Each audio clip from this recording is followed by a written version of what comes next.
Okay, and we are recording. Okay, almost everybody here is take two. All right, hi, we're recording. This is Brian. Almost everybody is here today. Ron is in where, Sean? Disney World, Walt Disney World. Thank you, Sean knows. Okay, so enjoying himself. Have a good time, Ron. Um, like I say, once again, I'm Brian Kynes, creator of the Tales of Ulran world campaign setting. We use D&D 5th edition to a rule set to tell our story. Everyone else around me, awesome folks, are helping create the story one game at a time. Over to my, okay, I'm going to say this way, because it's always backwards in the videos. Over this way is Alex Porter. She'll be playing the role of a very hungover Oma today. As sorry as that is, maybe we can get some healing potions in you or something and get you squared away. Down below her is going to be Sean. Sean will be playing the role of Sha-dae. And I think Sha-dae is going to be taking a lot of the forefront and has a lot of ideas as to how to handle what happened to them out in the beer garden outside celebration and all that madness. She's got a bone to pick with a couple folks. To my other side, this way, would be Jeremy. He'll be playing dual roles of Brahmus, which is piloted by Merc, the spirit inside. It's going to be interesting to see how drinking goes there. Down below that is Heather. She'll be playing the role of Silowin, our avian sky lancer, unique character, absolutely fantastic. Right in the middle, we have Rachel. Rachel will be playing the role of Miasha.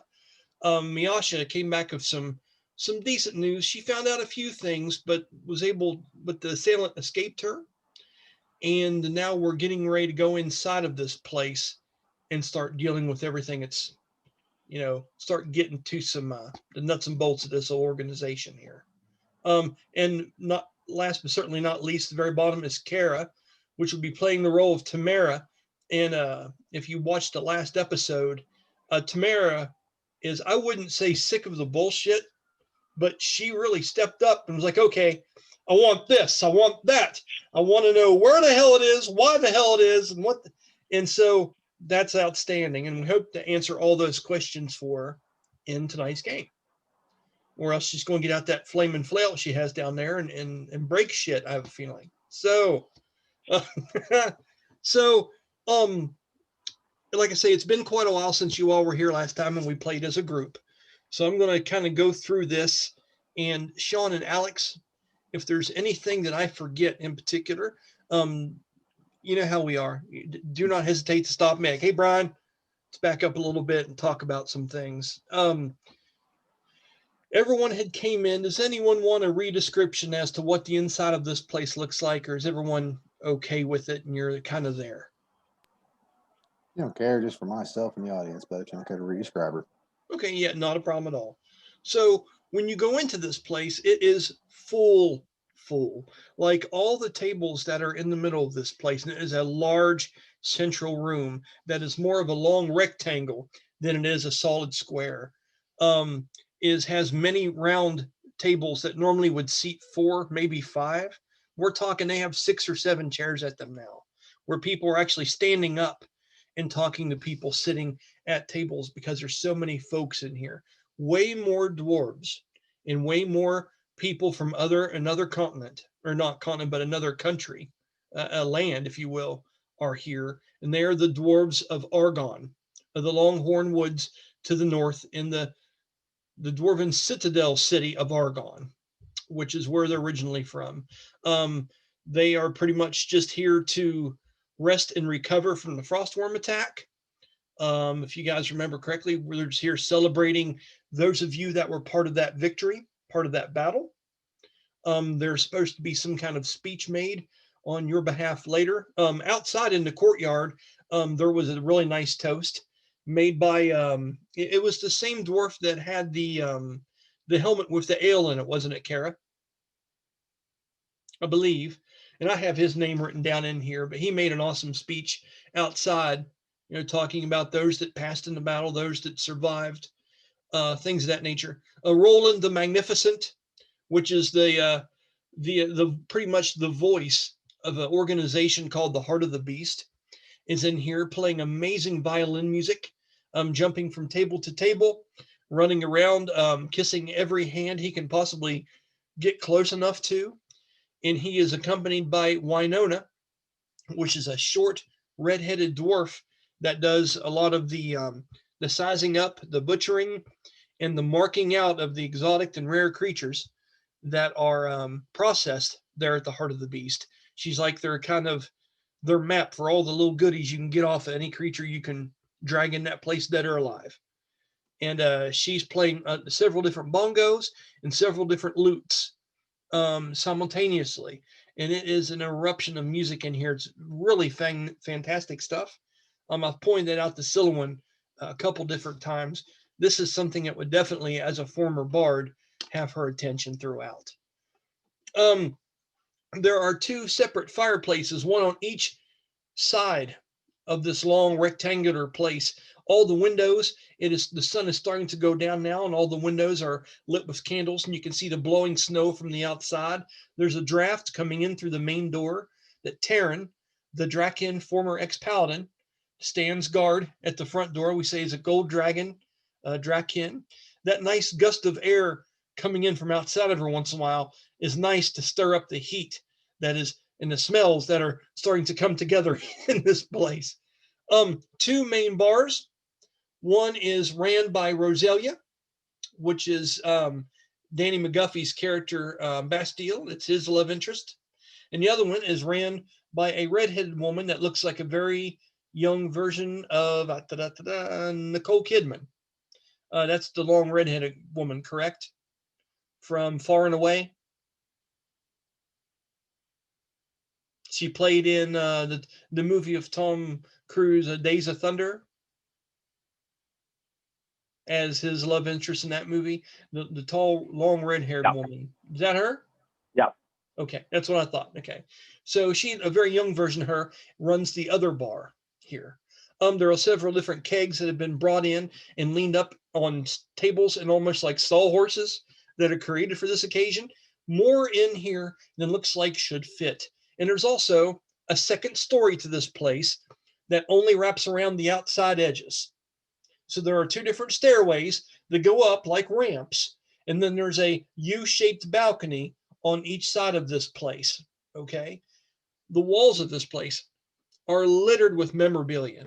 It's like a TGI Fridays of the ancient wars that went on with the giants. You've seen this in several different places throughout the city and throughout the town, but no more dense and no more jam-packed with amazingly large things hanging from the ceilings of wires, of ancient large mammoth clubs that kind of swing with dust on them, chandeliers made out of the skulls and different things of creatures that were defeated in previous wars, behemoth claws that hang outside like wind chimes. I mean, this place has everything you can imagine in it to that effect, and a lot of paintings of people from the past that fought in those wars to keep New Gemdar safe and have passed since then. They're remembered here on these walls forever. Okay, that's what the place looks like on the inside. There are several different waitresses, all female, all have a very simple dress on. They're not here to be scantily clad or anything like that. This is a business and people respect women here. They're not just here for their shape and shit. Not like some of the places up in Skywatch. not to mention any names, but this is a different kind of establishment. Right away when Sha-dae first came into this place, if you guys remember, she came in loudly announcing, where the fuck is this? Where's Gleandra at? I need to have a conversation. And only maybe 15, 20 foot into this large room of people, a certain amount of them kind of got quiet and drew attention to Sha-dae, but there's just so much going on, it quickly passed. There is a table that has Gleandra, the Medusa captain of the ship, the Dreadnought, one of the most feared offensive ships to be ported here. And there's also the captain of the Lilung. The Lilung is a large Asian-looking ship that has an Asian dragon adorned on the front of it and is piloted by Aeolus. Aeolus, a very handsome, debonair-looking, swashbuckling character. This is the ship, like I say, that Oma is a crew member on, and Daehan, someone else you all know very well. She sits down and starts a conference with those two. It seems like it has heated words as Oma goes over and stands beside her captain and listens to Sean's character begin saying, we're going to do this, we're going to do that. Tamara, if I'm not mistaken, you were wanting to get everybody together and come up with some kind of plan as to how to handle this, correct? Yes. Okay.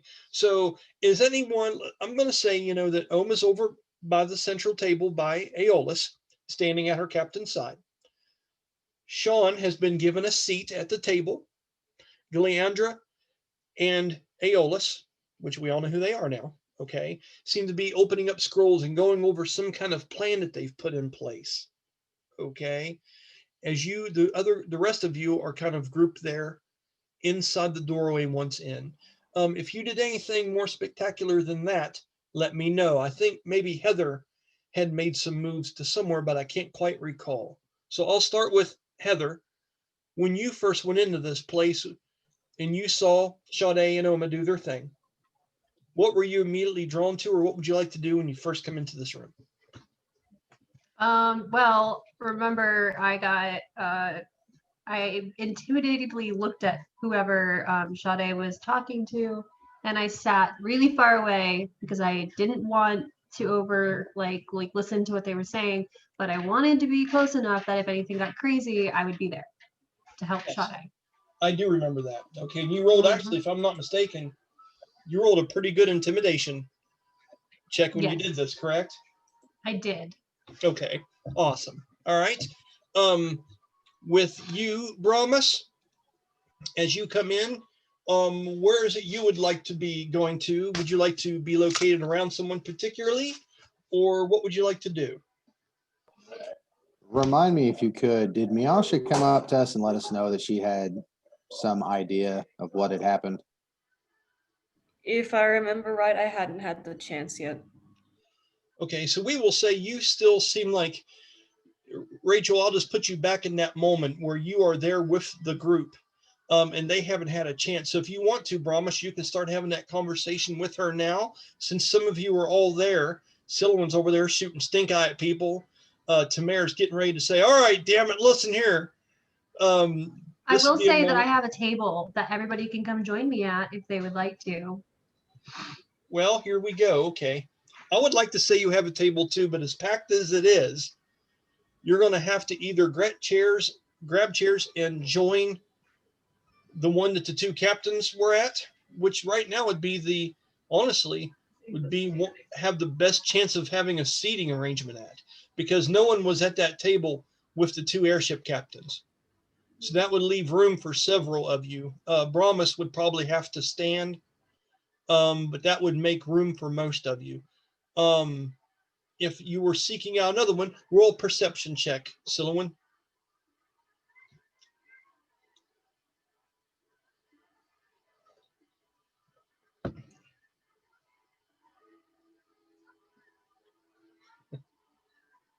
That's a 23. A 23? Yes. Okay. So when you look over to the side, you see a long booth over to the side, and you see a person that's laying there, passed out drunk, but they have their arms spread out over the whole bar thing like that, and you see a hat. It looks like a long, tall wizard's hat that is halfway sitting on the far other side of the bench, and you see him with his head laying down, with his arms laying over the thing, passed out drunk as if he's holding base. You see an opportunity there to possibly get a booth, but it's going to take a little bit of work. What do you do? I guess I point at Brahmus and indicate that table and questioningly look at you. Okay. So having said that, Brahmus, well, how do you react, buddy? If I can do anything to get the party together pretty close, I'm going to, just because I don't want what happened to repeat itself. Brahmus we is don't going to have be to pretty hyper vigilant at this point. Would Okay. there be enough room for us to just slide the drunk guys over and then just sit there with them? You're gonna have to go up to him and find out first. And I said there was only one person, then there's one big hat. Oh, I thought there was 2 people. Okay, I understand you. All right. So we could probably, all right, so I guess I'm gonna go, can I investigate the table then? To see if there's enough room for all of us to sit? I will say you go to pat Brahmus on the shoulder, and you two go to walk that way. Brahmus, before she takes you off that direction, did you want to ask Miasha about what happened with her pursuit? Yes. Go ahead and do Well, that. while you guys shouldn't are we all talk about this together at the table? well, have that conversation, guys. It's up to you. I I'm mean, I just don't there mind. to tell you where the tables are. You guys conduct the conversation. I don't really particularly mind. I've already told Omar, and in Miasha's eyes, that it was the most important person to tell. So, yeah, I'm not fussed particularly. Okay. So with that, these two go to have a conversation.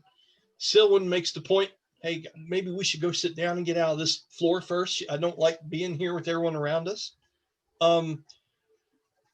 Tamara, what do you have to say about this? What would you like to do and chime in here as these three are halfway between wanting to have a conversation about what's going on and going over and possibly taking a booth? What are you doing? Tamara notices that they're heading that way, so she immediately runs over there to help. Okay. So I will say that the 4 of you show up there at the same time, and Silwyn has kind of scoped out the situation. Is there anything you're saying to these other 4 since you rolled such a high check? What are you thinking here, Heather? The man seems to be singing some kind of song very Oh, so drunkenly, he's face not down. passed out. Pretty close, but he seems to be muttering and singing some song face down into the table where it's kind of muffled like this. And he's like, say, he's just smiling and his head's down like this. And he's tapping his finger on the table as his arms are laid out. And that long hat is just still sitting there on the side of that cushioned seat as if it could slide off at any moment. What do you do? I guess I sit at the table. Okay, do you pick up the hat to get a seat there beside him? Do you try to wake him up? Nope, I go to the other side. Okay. Does he say anything to me?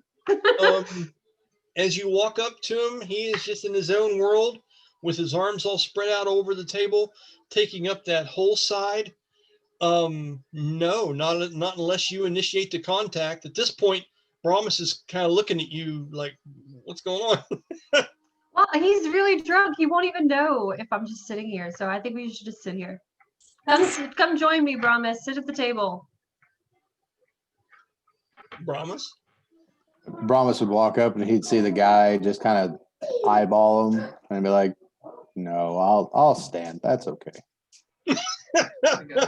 Okay, Tamara. Because I'm just saying physical facts are that unless you pick up the hat and move it, or someone touches this guy and moves him, you're not going to be able to find a spot to sit down here until you remove what is sitting here already. I grab the hat. Okay. Okay, I say, I'm going to pick up the hat and I'm going to do my best to get the drunken man's attention and be like, "Excuse me, sir, is this your hat?" Okay, go ahead and roll a charisma check, please.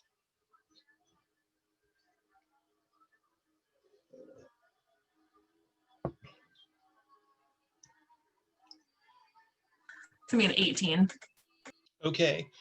As you do, this young man looks like he's not a hard worker. He looks more like an artist or a painter or something of that nature. He has different paint over his clothes. He looks up to you with half his face still mashed on the table, kind of like this, and kind of is looking up and makes eye contact with you. And he smiles. And he goes, "Kara?" He says your real name, Kara. And he looks at you from and goes, "You're not Kara." Who are you? That's funny. Tamara goes along with it and says, "Yes, I am Kara. Would you like to dance?" He looks at you. Would anyone like to do something spell-wise to enhance this effect? I'm saying you have an opportunity here. If not, we'll go ahead and play this out normally. Just let me have a quick look. Okay. At this point, like Tamara, even though she hates being beautiful, she's going to use that to her advantage. He looks up and he goes, Kara, you're prettier than I remember. And he giggles, and his face is still sloshed up, and he kind of holds his head up. It's kind of wobbling a little bit, and he looks up at you.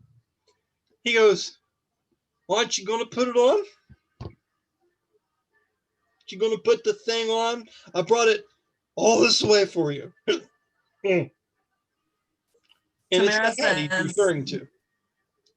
Tamara, well, question. Can we get a little more description? What does the hat look like? Absolutely, roll an investigation check. Can I do an Arcana check on it? Sure. It's going to be another 18. Okay, Tamara, to you, the hat smells better than this man could have made it smell. It smells like someone that had some kind of feminine qualities to them, used to own the hat and had it perfumed at different times. Nothing overpowering, but pleasant. This seems to be the hat of someone that would be versed in magic to some degree. You can't imagine a warrior of any kind wearing something as flamboyant and non-functioning as this fucking kite of a thing. But it is, in all actuality, a brown leather and very finely made, large build wizard's hat. With you, Silouan's proficient in intelligence, right? she is, I believe. Okay, then As that's a bard. +3. That's going to be a 15 for my Arcana check. Okay. You can see that certain things have been written on the hat over time, but you don't get any presence of anything magical about it currently. It's almost like if you're in a mechanic shop and you see that they were marking down some numbers and shit on the wall to know what kind of parts to get, or if you're scribbling stuff in your book when you're taking notes on something, there are markings along the bill and on the inside of the hat that would indicate someone has done that with this, but you don't think anything is present. As Tamara says, no, I don't want to wear somebody's hat. This is not my hat, therefore I shouldn't wear it. How loud do you say that? How loud do I say it? Yes. Just loud enough for the drunk man to hear me. I don't yell it. Okay, so you're sending him mixed emotions. Because first you're telling him you are her, but you're not going to wear her hat because you're not her. Oh, I didn't realize it was Kara's hat. Right. Okay, so he's just kind of looking at you. Okay, so Tamara notices Tamara notices the confusion and says, "Let's take the hat to the dance floor." And she's just trying to get this guy to stand up. Okay, we're going to say, just for the hell of it, roll a persuasion check, and I'm going to say, Silouan, do you want to say something here to give her advantage on this?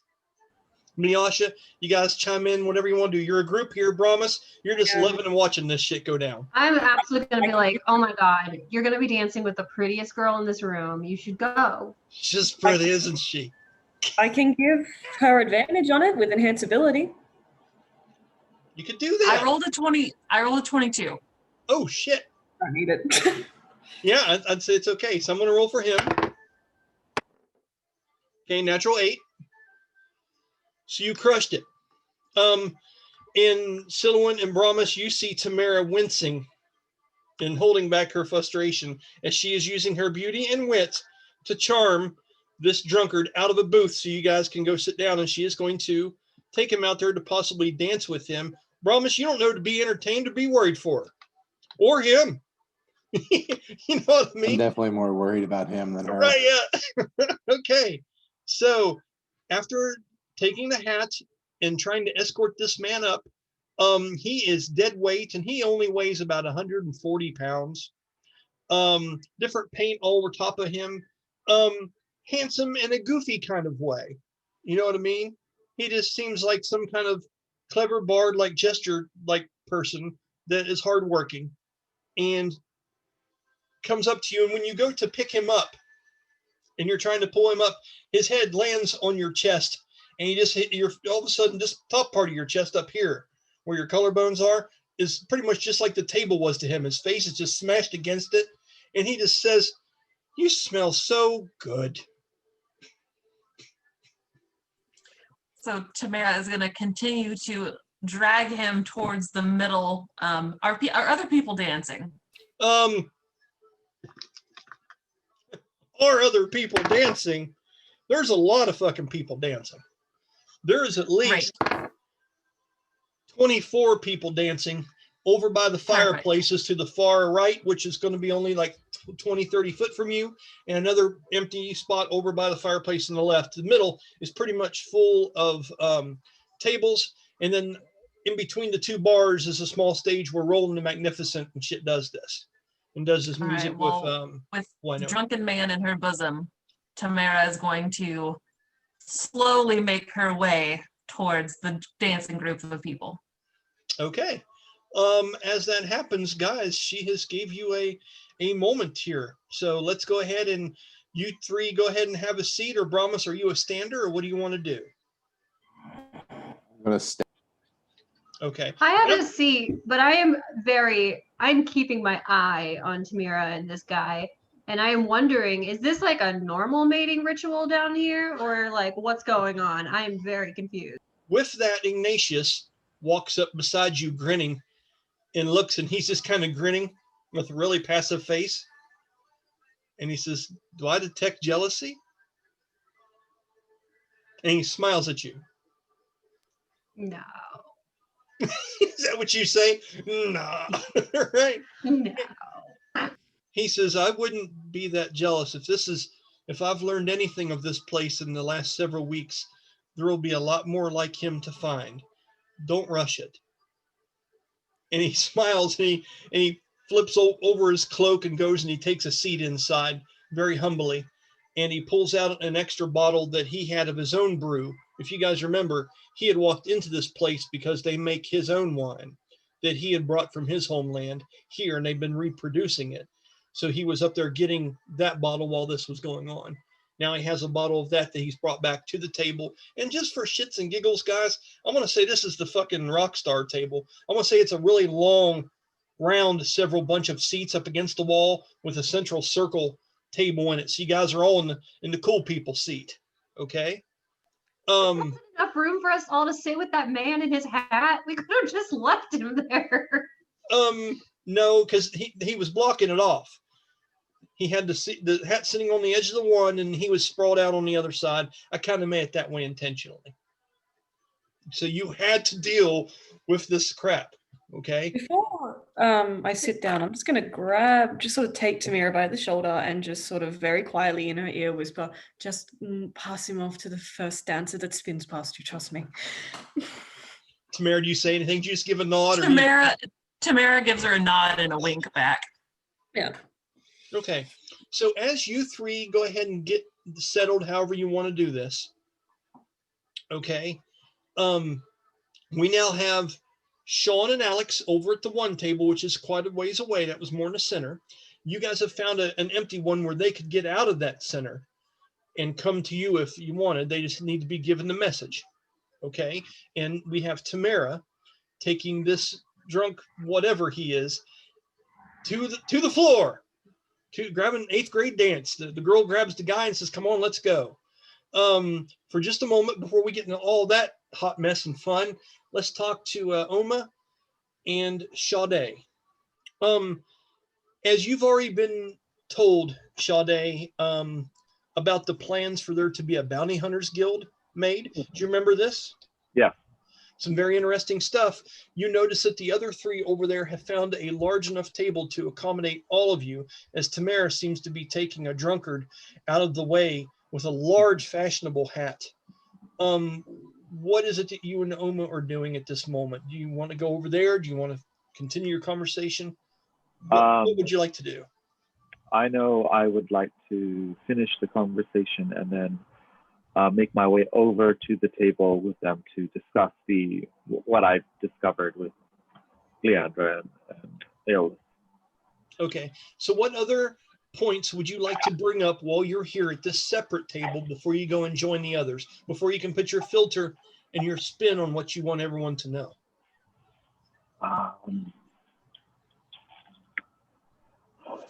think as far as the information I've got is good. I just want to note to Gleandra that I'd like to speak with her in private later tonight. Something about this a little more concerning Sha-dae. She looks over at Aeolus, not exactly asking permission from him, but looking over as if they have some kind of agenda. Aeolus looks up at Oma with a worrisome look on his face. Oma, okay? He looks back across at you, Sha-dae, and he says, let's just get one thing out of the way now before we continue this conversation a little bit further. She goes, he says, we're supposed to be on lockdown. The only time we've suffered this indulgence, one, for respect to the dwarves. He bows his head low. And he says, in respect to the ones that helped slay the frostworm. He looks at you with a knowing another smile and nods his head over towards you. And he says, we have our own preparations to make as well, as far to how to make our little piece of heaven or sky or skywatch, as it were, be safe. Remember, I've had people that have been murdered too. If you do have a meeting later on with this Dorbac fellow, and whatever it is you have planned there to go through,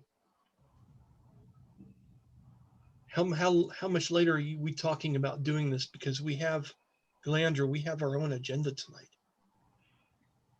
I say, well, if you're busy with Gleandra later tonight, that's fine. I can speak to her in the morning or whenever. I just need to have a private moment with her sometime in the next couple of days. Gleandra looks over very confidently at you and gives you a very stern look and a cold look for just a long moment, as if trying to see your resolve. Okay, and does an insight check on you. Sure. Which you don't even know why exactly, but she is doing that. And she fiddles her finger around the edge of her drink, and she looks at you for a long time.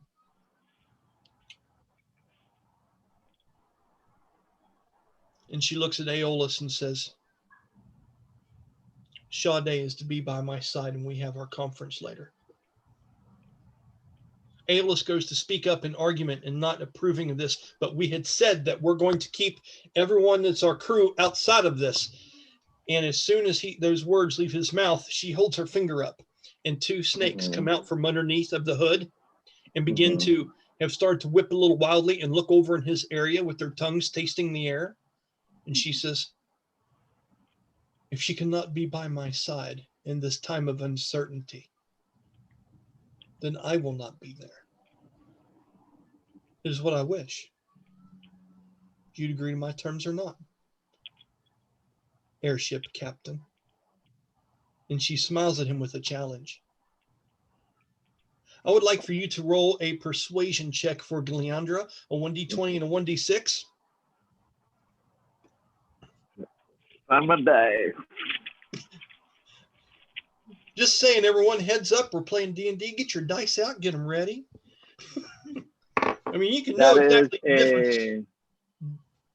That is a 20 total.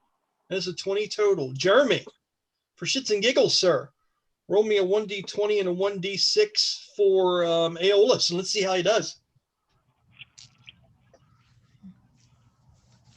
I will say, you know what? I will say with advantage for you, Sha-dae, because it's you and her both on this against just Aeolus. Oma really isn't saying anything and just being a silent witness. What'd you roll, Merc? 8. An 8. So you've already got it. So I'm just curious. Roll another one, see if you get higher. That was the 25. Oh, even better. Okay. Yeah. Difference between that 8 and 25 is decent. I just want everybody to realize the reason Kara's going right now is she's Googling dance steps in the other room, trying to just get prepared for what's getting ready to happen. So she snuck off. What's the latest TikTok dance? That's what we're doing. She's calling Rachel. It's like, we went over that whole paladin thing. Yeah, I need like dance like now. I need dance steps, That's good stuff. Do the whipping, nay. There is, yeah, electric slide, all that good shit. You know, it's gonna go down. We're gonna have to make up the electric eel slide or something, some kind of dance names for this before this is all over. Y'all just keep it in mind. So, with that, Sean, you are able to convince Aeolus, and Gleander is able to convince Aeolus that you two are a pair now, and she has taken your favor and trust over that of Aslier's in light of what you have said, and she believes you wholeheartedly as she has done several insight checks on you. She has no reason to think that you would do anything to deceive her. Okay? So, with that, let's go ahead and pause the action there. If there's anything else you can think of that you would want to come up with before you leave this table. Also, Oma, if there's anything you would like to do to speak up at this table before this moves on, if you want to add into what Aeolus is saying here, if you have something you've thought about that you want to add to the equation, please feel free, man. Throw a hand up or just start talking, and we'll let you have your moment here, okay? Okay. I at this point am feeling particularly awful.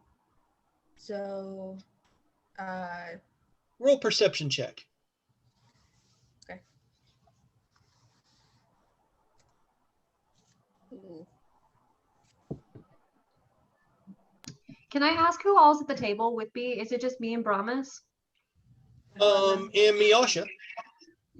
Okay. Well, whenever we get into like an ish situation wherever there is like Sha-dae and or Oma is around, I want to ask about this Gleandra lady because I have no idea who the fuck she is. I don't. I get it. Mystique. Okay. Yes, Alex. What did you roll? 11. Okay. You're kind of waiting. You're used to being very polite and stuff and being obedient to a certain degree. Although it's unfortunate, you spent that much time being enslaved and you're used to sitting through ceremonies and things of that nature. You're really trying to hold it in right now that you feel like shit. You just want to go somewhere and sit down and relax. And as you look around, you can't quite pick out where the others have went with that role. So you feel like you can either wait this out or go on your own search for somewhere to sit soon.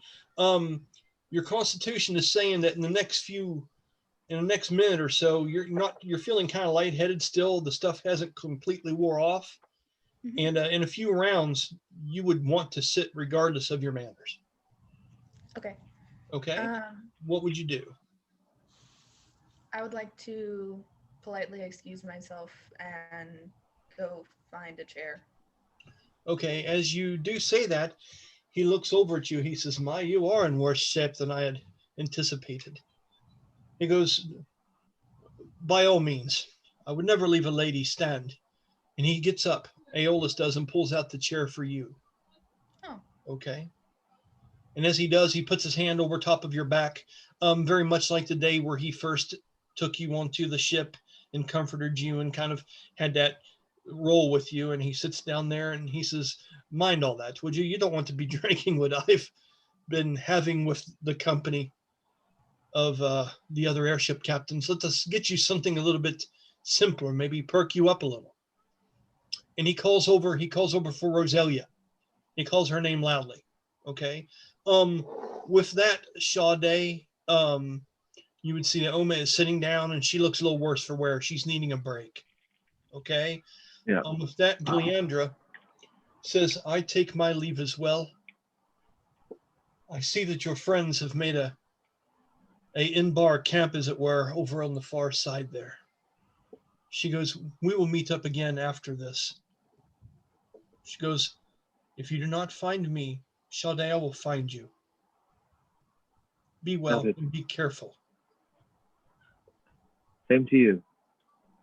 Okay. As she gets up, she takes an empty flask, a large bottle, and heads up to the bar again. And she goes over to Aeolus and puts her hand on his shoulder and pulls him off. Now you guys are the only two sitting at your table there, as Roselia makes her way up to you and gets ready to ask Oma what she would like. Okay, think about that for just a moment. Okay. You also now, Sean, have the knowledge that they are over there on the side sitting. Okay, Tamara, welcome back. So I want you to roll me a strength and a dexterity check, and let's see what they combine up to.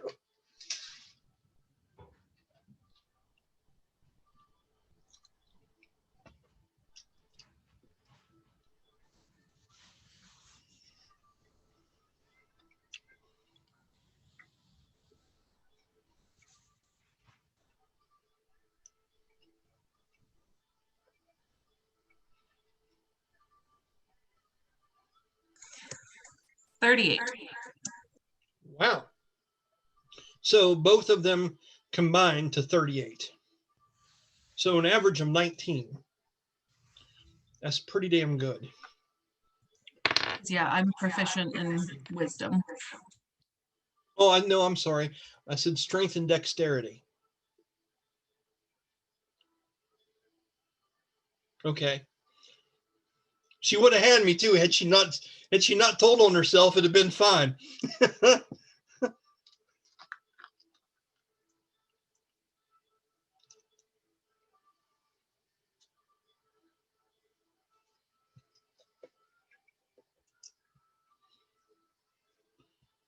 That was even better. I actually rolled a 19 and a nat 20, and then plus my modifiers is better than what I just rolled. Okay, so you've been to old medieval celebrations, and you've seen people run the puppets with the strings and stuff. You're pretty much able to do that with this guy. You are killing it right now as far as being able to drag him in this hat. He is a limp little painter, adorable guy. You could see would be attractive to someone that liked that kind of thing. And as you were just kind of taking him out that direction, some people look at you too every once in a while. Some dwarves make comments sitting over, it's like, oh, she's going to have that one later, isn't she? Look at her go. Oh, it's like a mountain carrying a baby goat. You hear all kinds of different comments from the people sitting around. You hear Roland the Magnificent start to sing words that somewhat resemble what you're going through right now. He says, as the hat slept at her side, and he's saying all this. And as you kind of look over, he's grinning and he's pointing at you with the bow of the violin as he's singing the song. Okay. As you do this, and you get over to the fireplace where the central people are dancing, everyone's having a good time. The level of dance here in this is good. I rolled a 16 on a D20. So this is damn near like flash mob D&D, where people are doing pretty good stuff here. This isn't a bunch of pansy waits that don't know what they're doing and drunkards. There's dwarves there doing a very formal, what seems to be like some kind of ancient Norse dance. There are flamboyant people that are doing twirl dressing dances, all kinds of stuff in beat with many stomps that go along with the music that Roland is playing as he sings about you and your love of limp men in large hats. What is it that you are doing at this moment? You've rolled checks enough to where you can just work them like a puppet. What are you doing? What are you looking for? What are you doing? I want to spin him into the group of people spinning, and as I let him go, I immediately dip out. Okay, and for the hat, what do you want to do with it? I have placed the hat on him, okay, like snug, like it is on there, and I spin him. And so this looks like Orko from the He-Man cartoons. Okay, if you know what I'm talking about, you'll get a kick out of it. This big old hat down over top of the face, and she just gives a spin. And with that strength and dexterity check, I mean, it's hilarious. When he bounds into a bunch of people, arms out like just some kind of limp doll, goes out like this, and he just gets caught by 2 or 3 other people and just gets incorporated and passed around almost like a crowd surfer in this group of dancers that are just loving this shit right now. As you do and slip out, roll me a stealth check, please, with advantage. Oh, that's good stuff.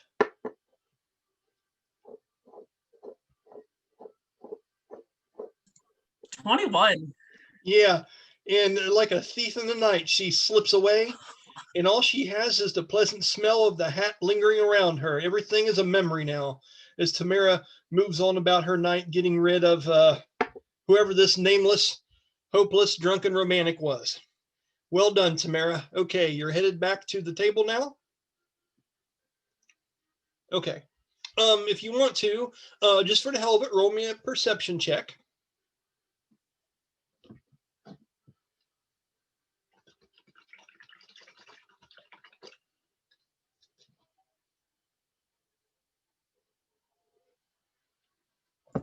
$17.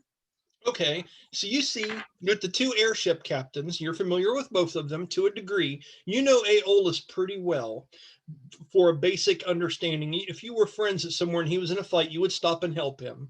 You've been around Aeolus enough to know he's ornery as fuck, but has a good heart. You see him and Gleandra have left the main table and are going up to the bar and are looking intense. They're trying to be pleasant, but you can see through that they are intense and they are on edge, but they are enjoying themselves here. And they have left the table with Oma and Sha-dae left now at the table by themselves.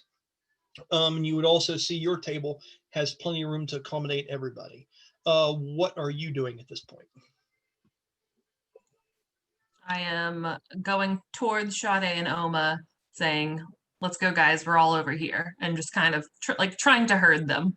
Nicely done. Okay. Sha-dae, what is your response to this? I will join you in a few moments, darling. Let's give Oma a chance here to settle her stomach a bit. She's looking kind of rough. Okay. Tamara, there might be something you might be able to do for that to help her if you would like. It's completely up to you. And if not, that's fine as well. I do, but my Google Drive is loading very slow. Okay, well, let's just say roll a 1d20. 20 is the better idea you have. 1, she's going to have to fucking get over it. It's an 8. Okay, so at this point, you think your God has done everything they can for her today. So she drank the Kool-Aid. She's dealing with the consequences just like you. She's got to suck it up and stuff, and you're going to give them their moment. However you want to tell them that. And at that point, Rosalia shows up and looks over to Oma and puts her hand on your shoulder. As I've described Rosalia before, a very attractive Spanish-looking woman with very dark hair, very sharp, dark eyebrows, dark olive skin, dressed as part rogue and part gypsy dancer, with large blousy arms and like a barmaid's kind of wardrobe. She always has daggers wrapped around this sash that she wraps around herself. On the HBO series or Netflix series Daredevil, she was the woman that played Elektra's role in that. In the Google Docs, it's there as well. She comes over and gives you a very long look, Sha-dae, and says, "Now it's nice to see we're all just being ourselves today." She gives you when she says that, Sha-dae turns into Rosalia. Right in front of her, huh? Yeah. She goes, "You may look the part." And she puts both hands on the tables and she leans down and she grins very sexily and cleverly and she arcs an eyebrow. She says, "But you and I know you don't have what it takes to truly be me, do you?" Oh, still in good fun. She shifts back to Sha-dae. As good friends as I can be for looking in the mirror first thing in the morning. Mm-hmm. She says to you like that and she goes, "So you guys will be drinking?" She goes, "Oh, Oma." And she gives you a look like, "Damn, you look rough." You know what I mean? And she says, "I have something for whatever this is, if you'll have it." I hiccup and look forlornly. Okay. So she goes to make way. And there's a couple people that kind of rudely say "What about my drink?" And it's like, "What about me over here?" And she's going, "In time, just okay." She goes, "I'll be right back, okay?" And she pats you twice and kisses you on the cheek. real quick Aw. before she heads off that direction and goes to get you something particular that will help you out.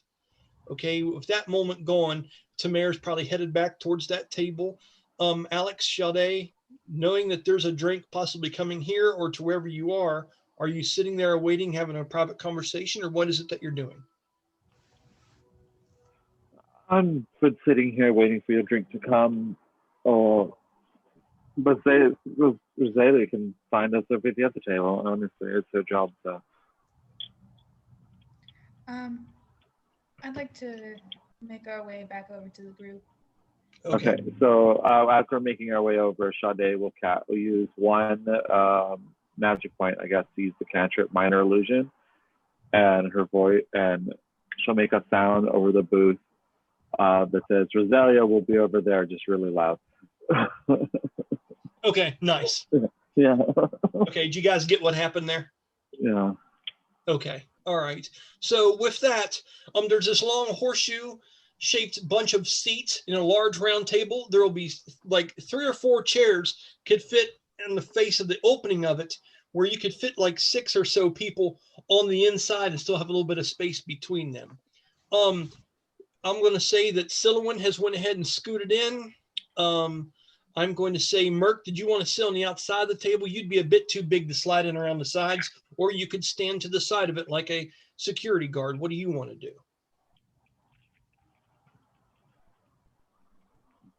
I'd say that I would either stand to the side, like at the edge, or probably like take a knee. That way I'm kind of eye level with everybody. Okay, let's say you take a knee down and you're resting in that, resting construct face. Is that what we'll call it? Right on. Oh, and we just named the episode right there. So it's good stuff. With that, Ignatius is on the inside beside you, Silowin, and seems to be taking out this stuff and smelling it warmly, almost like he's smelling a holiday scented candle, and it's reminding him of good times. He has this very pleasant look about his face and a very pleasant smile. It's amazing how easily Ignatius finds happiness in just the most mundane things. And it just reminds you of the soul of this person. He is a good person. He doesn't have some kind of tinge of bullshit to him. He's one of the very few people that you've met in the avian city, in this strange place, that doesn't either have some kind of ego or isn't up to no good. You look at him for a moment and you almost wish more of your kind were like him. You know how snotty they are. You know how they look down upon you now because of your injury. Even though it just seems to be inherent in their nature, it seems like he has learned to be above that. And for just that brief moment, with his eyes closed, him just smiling and smelling his own wine, you wish for that for yourself at some point in the future. Just a brief little moment for you, okay? Tamara, you make your way back. You see that Sha-dae and Alex, you hear their chairs scoot in. Where would you like to find yourself? Miasha, where would you like to be sitting? Do you want to go in around the other side to be on the other side of Ignatius? Or do you want to sit near the ends? Was thinking I'd like to sort of just sit up in an area where I can put an arm over the back of the chair and just be very kind of relaxed in terms of just physicality, maybe not mentally, but I'd like to appear at a state of ease. Okay. I'll say you sit in one of the chairs on the outside of the table and kind of kick it sideways and put your foot up on one, maybe foot up on one table, and have your arm hanging over the back of your chair, and you're turned so you can see the people behind you. The only people that really you'd have your back to would be Brahmus and that quarter of the upper part of the room. Okay. Okay, and you're just kind of scoping out and being very relaxed and very poised there, as you might be tapping your feet and humming along with the music, being a dancer and enjoying this as well. Okay, Tamara, you show up and you see the motley crew here getting themselves comfortable. What are you doing? I'm just gonna slide. So wait, is it Silowin's on the inside, and then Ignatius, and then Brahmus is at the end taking a knee, and then like Miasha and Brahmus are like at the end of the table? If you were to Ignatius scoot would be in further right in now, than me. hey, Jeremy, you've got a hobbit sneaking around back behind you. Be careful, buddy. Okay. Oh, so they're sneaky and they get advantage on stealth checks too. You just got to be, I'm just warning you. And if You you're gotta look out for familiar with everybody. Minecraft, he's dressed up as a creeper, so that makes it all better. Aw. Oh, nice, buddy. Ignatius was sitting in the most middle. Then you would have a Silouan there. So if you were to scoot in now, you would be in beside Silouan. Tamara. Sounds good to me. I'll slide in next to Solon. Okay, as she comes in with that, you see her sit the shield heavily down on the outside of the edge of the booth, and she tucks her flail up. The chains and the large steel cast ball rattling around in the seat, which breaks the silence awkwardly for a little bit. And you just realize how weaponized this woman is all the time. And it kind of reminds you that we're in a place where people are fucking armed, as pleasant as this may seem. For every happy dwarf in here celebrating a victory or a loss, there's a battle axe to go with them. And it just makes you wonder for just a minute, guys, how does this all function? You know? With that, Sha-dae and Alex, I will say you've made your way over to the table. There is room to sit by Tamara on one end, and there's room for at least two more people to sit over on the side that Brahmus is keeping guard, and you would be scooting into Ignatius if you went in from that side. What is it you all like to do? One empty chair still out in front of the table, whereas Miasha is comfortably and coolly taking up two. Oma, would you like to sit? And We're giving Sha-dae you motions first. to the table. Sha-dae escorts Oma over as if she's fighting a cold. She has this, and she's just kind of just looking around, looking over. I want Oma. I motion and like pat the seat next to me. I want Oma to sit next to me. Okay, as Tamara scoots over a little bit and bumps hips, almost like when you're with your siblings in a car ride for a long time and you play a game where you lean into people in the curves. Tamara's just kind of scooting herself over to make some room for Oma to sit on that side. And I ask the table at large and I say, should we get Oma another drink? I've heard of this thing that you people talk about called hair of the dog. I like it. Sha-dae, you saying anything to this? Sha-dae is not really saying. She's a little bit more focused on what she's going to tell the group, but she wants to position herself at the table where she can get everybody to see the center of the table, but block or have people block as much of other people seeing what's going to be in the center of the table. Your best bet then would be to ask Brahmus to be kind of a curtain. Yeah. And then would be to sit over by Ignatius, and you could reach the Yeah. center of the table. Yeah, so that's what I'll do. I'll say, Brahmus, would you mind doing me a great favor, love, and standing up and kind of blocking the view? Ignatius, can you scoot a bit over? Sit next to you. Something to share with you folks. And Brahmus will do so. Ignatius holds his hand up and says, I think I might have something for that. And as he does, he casts Sanctuary on you. And in this version of it, instead of people targeting you or paying attention to you, this works metaphorically and physically both, where if people try to pay too much attention to you, Sean, or try to listen in on you particularly too much anywhere outside of this area, they have to roll wisdom checks or else they're distracted by the other things that are going on in the room.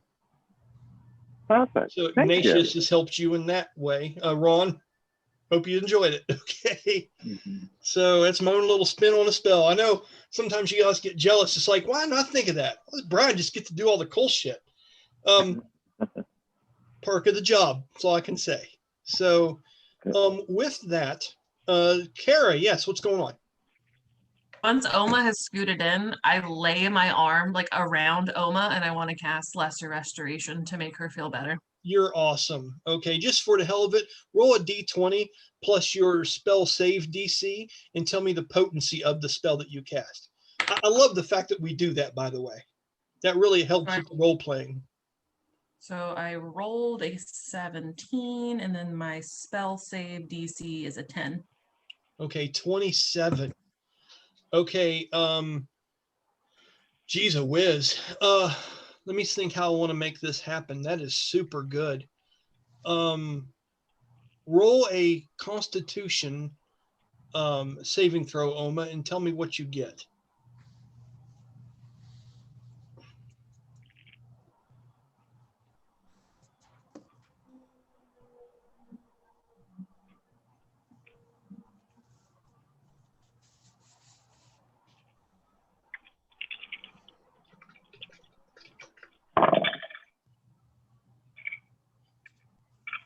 $22. Okay. Now, what I think I want to do, I'm glad you rolled that really high and you did your thing, but I think I almost want to add Kara's spell save DC bonus of 10 to what you've done. And for just a matter of trying to process how well she's able to help you in this situation. So we're going to say that's a very nice, very high number. I think that's kind of how I want to do that. And with her doing that, you went from feeling like hammered shit, okay, to when you took this next breath, that sickness and that fogginess has left you, and you feel just about as normal as you can, maybe just a tinge off. I think it's more just like motion sickness from being on a long ride, is that your body still is processing what you've been through, but for all their purposes, you're okay now, Oma, because of what she's done for you. Okay? Make sure to burn your magic points for that, okay, Tamara? Okay, which I know you have like 1,004, but you can't just divine smite all day and think you're going to get away with it, by God. Try. Speaking Okay. of health points and magic points, are we technically taking a short rest right now? No. No. Okay. It's a good try, though. It's good stuff. If you want to close your eyes and be out of the conversation for 4 hours, you can. No. Short rest. Isn't it like 2 hours for short rest? No, usually I thought it was 4, but I could be wrong. That's like the same amount of time as a trance for an elf. That seems. I think that if I remember right, short rest, you have to not be doing anything strenuous. I'll look it up, but we'll say it's just for now, for the hell of it. I'd say it's going to be 3 hours. How many magic points was that one? That just lesser restoration? Is that just what level was that spell? It says it's a level 2. Okay, so that would just be 5. Okay. Yep. Okay. Okay, and if one of you guys want to look that up while we're going through this, feel more than free to. Okay, it's all good. Look at you with the player's handbook. Bonus points. It's good stuff. By the way, just getting to this table so far has been pretty fun. So let's see what happens now. Sean, as he gets up to go, he's like, "What? Yeah. Been waiting for an hour. Do you need to do something first, or now that you have everyone's attention, would you like to speak up and do your thing?" I can speak up and do my. If you need to get up and do something, I can wait a minute, but it's all good. No, it's okay. It's just I was getting underwear for my husband. Okay. Before he does this, Tamara, was there anything else you needed to say, or did anyone else want to say anything theatrical before we get into this? Now that everyone's all together, yeah, I guess Tamara can kind of sense that Sha-dae has something to say, so she lets Sha-dae have the floor. Okay, and Sean, or sorry, not Sean, Jeremy, I would like for you to roll me a perception check, please. I want to see how you position yourself and how you can look around to see if anyone is looking in and around you as you kind of indiscreetly make your way over as the Iron Curtain. 19. It's a good job. You don't notice anyone in particularly looking over at you that much. The dwarves have talked about you from the earlier in the day, and you going out and being so helpful and rounding up all these people. You've made friends today. And so you're not a big a shock to anyone in here as you thought you would be. It's actually inside Merc. It's closest you've felt to comfortable and at home in this place since you've been here. It's nice to know that you were able to help and you've been accepted for what you are. And dwarves just see you as another warrior, just right there with them. You know what I'm saying? So you've got that going for you. You do that pretty well, and you're able to block the majority of the view of the people at the table between you and Miasha, which would probably whip a dirty look at someone if they started staring in too much. Okay, show a tooth, flip a claw, do something, whatever she'd have to do. With that, I'm going to let you guys kind of take the table for a minute, and if you want to know anything else, I'm here to show you the canvas. You guys just paint the picture, okay? Sha-dae, is there anything? Tamara kind of looks at your cue and gives you a long nod once she has healed Oma. Okay.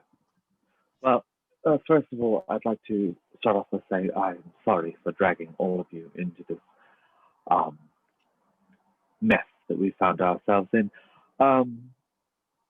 So this is who I've been investigating, and Sha-dae waves her fingers and use cast minor illusion again, and a tiny image of Alistair appears on the table.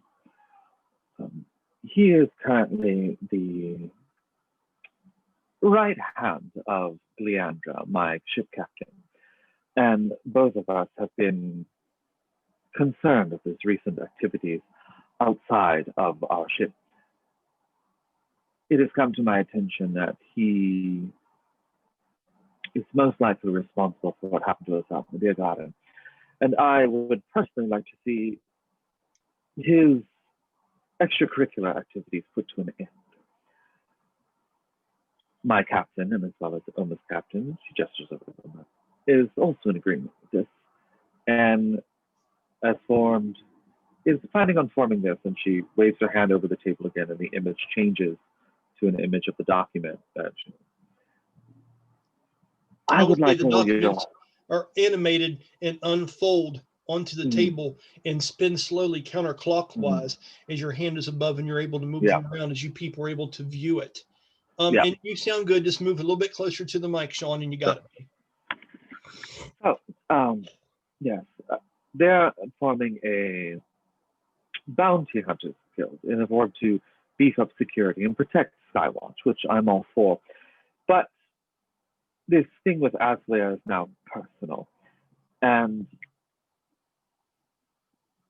I would like to know if you guys will assist me in stopping him. Okay. So does anyone have a chance wants to reply to what Sha-dae has said, or any questions? Go ahead. I mean, that's what we're here for, and I'm sure you guys have a lot of them. Said he was the one responsible for what happened to everybody. Most likely, yes, he is. I've been tracking him, and apparently I've gotten a bit too close. And throughout the conversation, Sha-dae will use a combination of minor illusion to show certain things. Ask Oma to also relay information of what she's encountered, and more or less show the details for like the knives and the investigations I've been doing and all that stuff, tracking him down. Okay, with that, Oma, you feel quite a bit better. Would you like to kind of, as you go to clear your throat, you don't feel that gag reflex that you did earlier with Tamara's help. Is there something you would like to talk about? However many details you want to share, completely up to you. You decide if you trust these folks or not. But you do, for the most part, trust Sha-dae is genuine in this. And something I want to remind you too, Oma, you've been watching her closer than anyone else, just because it's of your nature, and you can see the physical changes that Sha-dae goes through in her form when she goes through different emotions. You've actually been writing it down and mapping what you believe Sha-dae to truly look like when she is in anger, when she is saddened, when she is lying, and things like that nature. And you have a pretty good idea that you can tell Sha-dae's ins and outs. I've noticed, I hope you remember, I've mentioned it to you several different times as we've been campaigning. Mm-hmm. So keep those things in mind. You do trust Sha-dae in this endeavor and know her intentions to be genuine. Mm-hmm. And with that, I'll let you go ahead and say what you would like to the group. Anyone can interrupt if a question at any moment. And also, Miasha, you have all kinds of information too. You need to ask, what exactly is this thing? There's so many questions you guys have. So please go ahead, Oma. Okay. So before much of anything else, Brahmus, he doesn't even need any more information. He's just, I'm in. That's awesome. Yep. Yes, Louis. Wait, okay, I was just going to say a short rest is 1 hour in which the character does nothing more strenuous than eating, drinking, reading, and tending to wounds. That's all. Okay, well, we'll say we've had a short rest when we get out of here, depending on how many bar fights you start. Okay. Okay.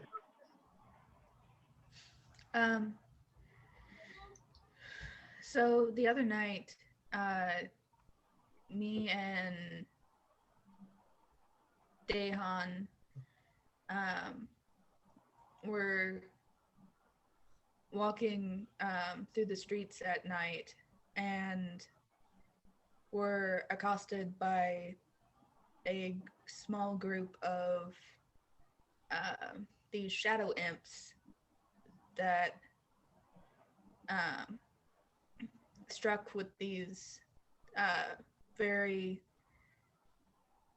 physically real black sharp knives, and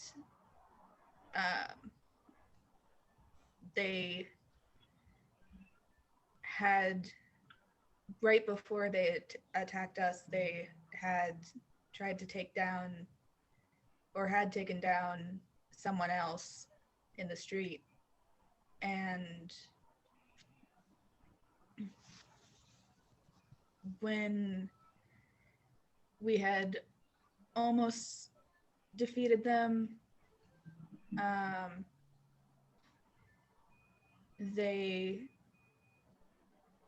one of them jumped into the wounded individual and tried to speak for him. So these creatures are very strange and quite dangerous. Okay. So Sha-dae, that's new information to you. That not just that she witnessed and survived an encounter from these, and she's also describing what you ladies that got sucked into that same realm she was through the poison, you saw these. Silouan, you crushed these. Tamara, you cast a spell down that brought pain down on top of these things. You know what she's talking about. But what Oma is describing here is that not only are these creatures have these dark, brittle black iron blades that they use that are very physically real, even though they're a shadow creature, but they were able to jump into and enter the body of their victim and create them, almost like puppeteering them, almost making them want to say what they want them to say and do what they want them to do, maybe even in death, which makes them very dangerous for staging murders. Okay.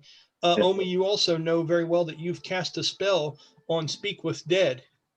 And just in the moment that you're saying this, it dawns on you that if you were speaking with a dead person that was from the murders, maybe when you did that with Dauntus on the ship, what happens if one of those things had put in a false memory in him and he told you something that wasn't true?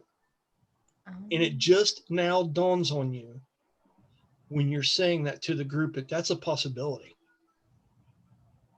I just want to add that in there for you, okay? You have that kind of epiphany like, oh shit, I hadn't put this completely together, okay? Okay. Continue on, please, if you'd like, or Sean, you were going to say something? Anyone?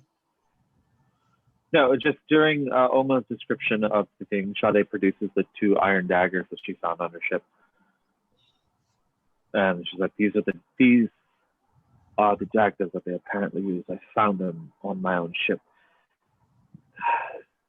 She looks kind of disappointed, and she says, the swirling of the alcohol should have given it away when we first saw it. Aesliar has a peculiar trick he likes to use when it comes to his drinks and apparently his victims. And I didn't pick up on it before, for that I'm sorry. Extremely sorry. Okay, do you describe the trick? Mm-hmm. Yeah, I described the trick. It's where, you see the swirling of the water and the sparkling. Okay. Yeah.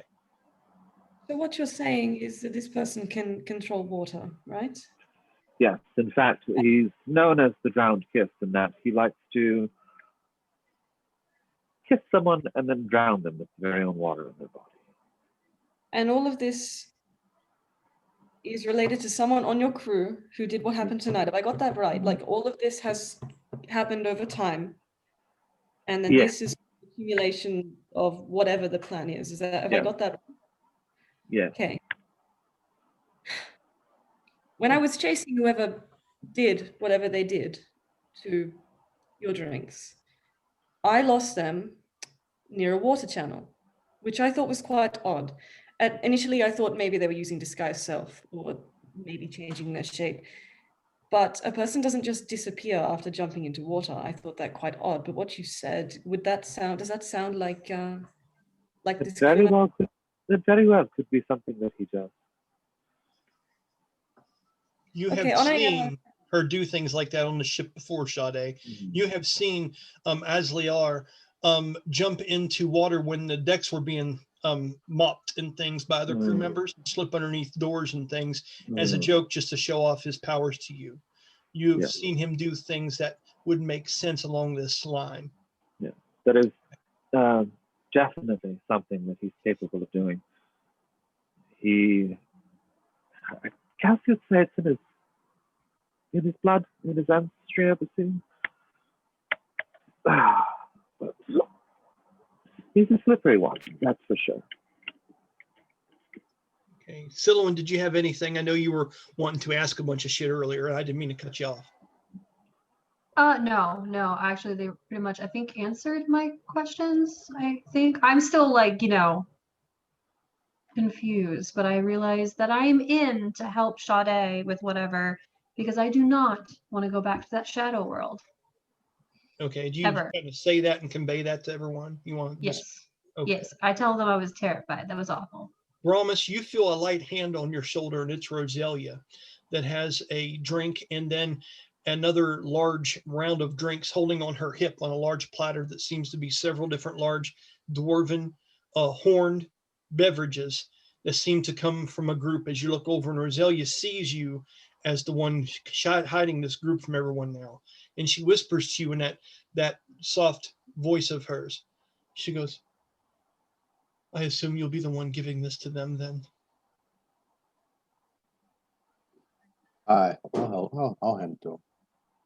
Okay. As you turn around and accept the drinks, Roselia looks over for just a moment. She definitely catches a glimpse of some of the imagery and things on the tabletop. She would see some documents, but not enough to read them because she can't help it. That's her nature. And she shoots a quick look, and she says, she comes up to you and she whispers along the side of Brahmus where his ear would be. She goes, they need but ask if there's anything that they would need. But don't tell that one.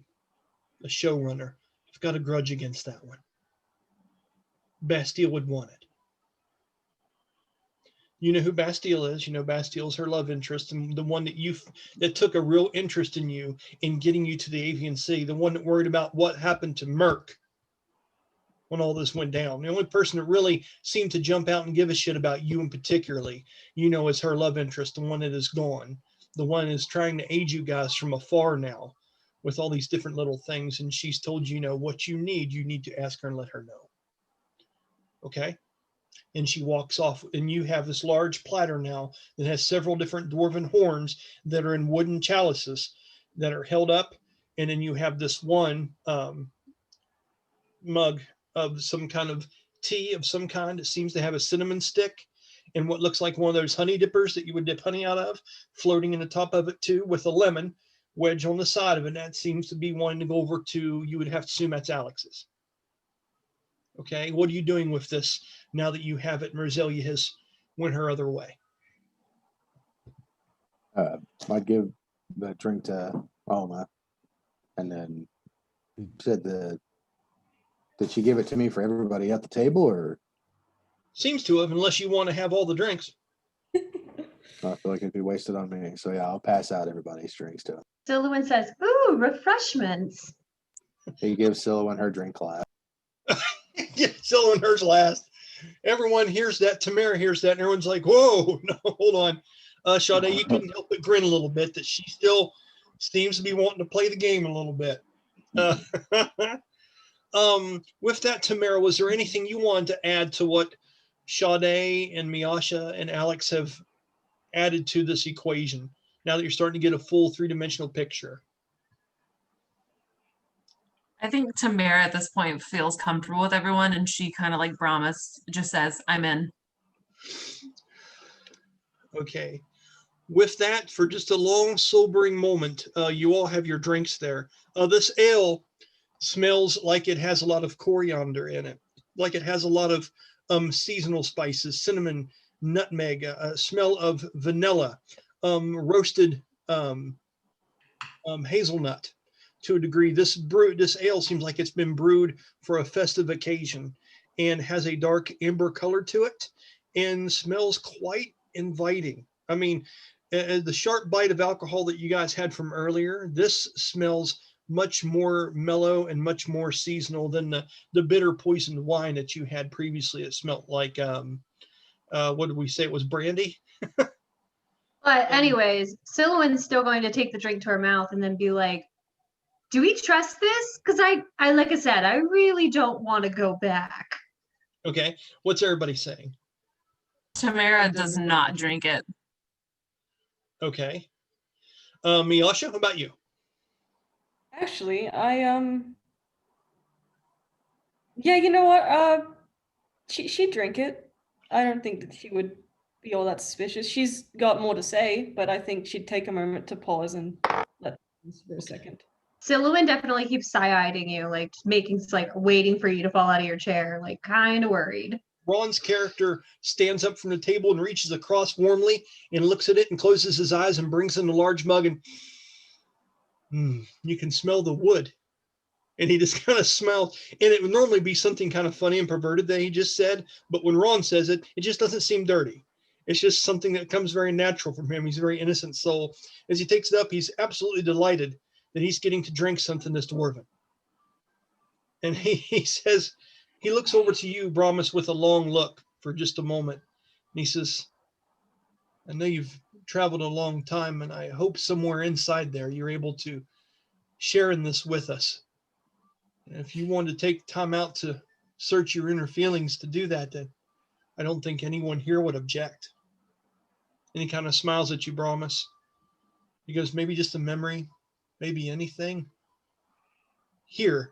And after he takes a sip of it, and he kind of licks his lips and smiles, and you can see some dimples on the side of his face. He really enjoys it. And he pushes it over across the table to where Brahmus would be and goes, if it triggers anything at all. And he does push the mug over towards you, giving you a very human moment. What do you do? Probably look at it for a minute and I just for the shits and giggles of it, just kind of try to smell. Roll Just to see perception what's in. check. While that's happening, Tamara grabs Oma's glass and removes it far, far away from Oma. Okay. All right. It was a natural 1, so 2. Okay. As you do, you hold your head over top of it and nothing's coming through. Matter of fact, you can see, and it's funny, on your side of it, your hand is up against one of those windows and you're seeing this, the froth off this and the coldness come off of it onto the glass, almost like a person's breathing on the other side. But in the distance, back behind you, Brahmus, echoing up a hallway, you hear 3 or 4 people laughing wildly. What do you do? I'm Seems to going to be check them echoing out. from a corridor back behind you from the central room inside of Brahmus. Yeah, I'll go check that out. Okay, as you do, what do you tell everybody else as you're going to take a moment to explore your insides? It's going to be that. I just be just give me a moment to think, and he'll pass the glass back to Ignatius, kind of like he's thinking about what's going on here and trying to remember something fond. With that, Ignatius has a very big grin on his face, almost childish like, it's so big. And he takes the mug back and he goes, good. And he takes it and sits it down. He looks over at everyone else kind of excitedly. And he goes, I think Brahmus is going to see if he can find himself a drink. And he sits the mug back down in front of him and takes another long, excited drink of it and smiles and says, if anyone wants to try this one, I assure it's safe. And he takes another little swig off of his own. He kind of hiccups a little bit and smiles. And he goes, oh my. And he goes to pass it over to Silouan. And it is one that he has made himself personally. Silouan pushes the dwarven mug of beer away and then drinks whatever he handed me. Okay. When you drink it, Silouan, it is very good. It is everything that you wished some of the bland things from your back home were if they had been exciting again. It's like a recipe from where you're from with a lowlander's twist on it. And Ignatius has done a fantastic job. When he rolled up and was creating this early on, he did a great job with it. They actually concocted it in his room initially, and then when he came here the first time, he gave them his basic recipe and had the brewmasters here work on it. This is really good stuff. Very pleasant when you have some of that. With that, what are you doing with the bottles? He looks at you eagerly as if he wants to know what you think of it. I am so enthusiastic when I tell him how amazing it is and how this gives me hope that I too can find a home among these people. Okay. With that, Tamara, what are you doing? Tamara is still in the mindset that, she likes to be in control all the time. And since she had recently lost control, she still is not going to drink any. Good call. Good call. Miasha, what is it you would like to do as Tamara kind of takes a pass on it? I would say it's sort of she's not really attempting to drink it heavily. I think she'd take a sip, take a moment to let the conversation flow, and then in a natural lull, she'd sort of take a breath and then say, this is all very well and good, and I'm so glad that you have a lead into whatever it is you're doing next. But currently, I'm just along for the ride, and I'm wondering what is in this for me if I help. Because currently, I've offered you a fair amount of information at my own peril, and I've received nothing. So I'd just like to know what's on the table if I continue with you. Okay. And who do you direct that to the most? Or are you just saying out and locking eyes with everyone sitting around? I think she would balance it. It's kind of difficult to tell who's in charge here at just like a couple hours of knowing them. So I think she'd balance that look across the table. Okay, I'm going to say this. Tamara and Sha-dae. Sha-dae, since you're the one that wanted to have this meeting, you may feel obligated to speak up. And Tamara, you may as well. You are used to dealing with people on ships and things on behalf of Rylan as being an ambassador for a group. So either one of you guys, any of you that wants to speak up and say anything at this point can, but those would be the two that would feel the most obligated out of this group. Well, first of all, darling, why are you even here? Convenience, to be honest. I was in the wrong place at the wrong time, and you made me curious. I won't lie, but curiosity peters out, runs. And they'd also killed the cat. That is not going a very long way into having me join you. That's a terrible pun. Do you want to try something more original next time? Well, let's see. What is in it for you? Well, I'm pretty sure Oma can put in a good word for you. I mean, using up your goals of work on the Lailam. It might be. It's very presumptuous of you to say. Well, I mean, when you offer your card to Oma in broad daylight in front of everyone to say, let me know if I can entertain, I mean, it's only fair. But enough pleasantry. What do you want? Ignatius takes a long drink of his drink and gulps loudly. The rest of you can hear that as he nervously looks at these two like a ball boy on a tennis match. I'm not sure I'm willing to disclose it yet. I'm not sure if I trust you enough. Tamara will jump in and say, speaking of trust, these people have had my back since I met them. I trust them with my life, and you should too. You are not really my friend either. When you vouch for them, that means nothing to me. Finally, Miasha and I are in agreement or something. Let's say we're allies of convenience at this point. I have no reason to trust you just as much as you have no reason to trust me. But trust has to start somewhere. So, I ask again, what is it you want?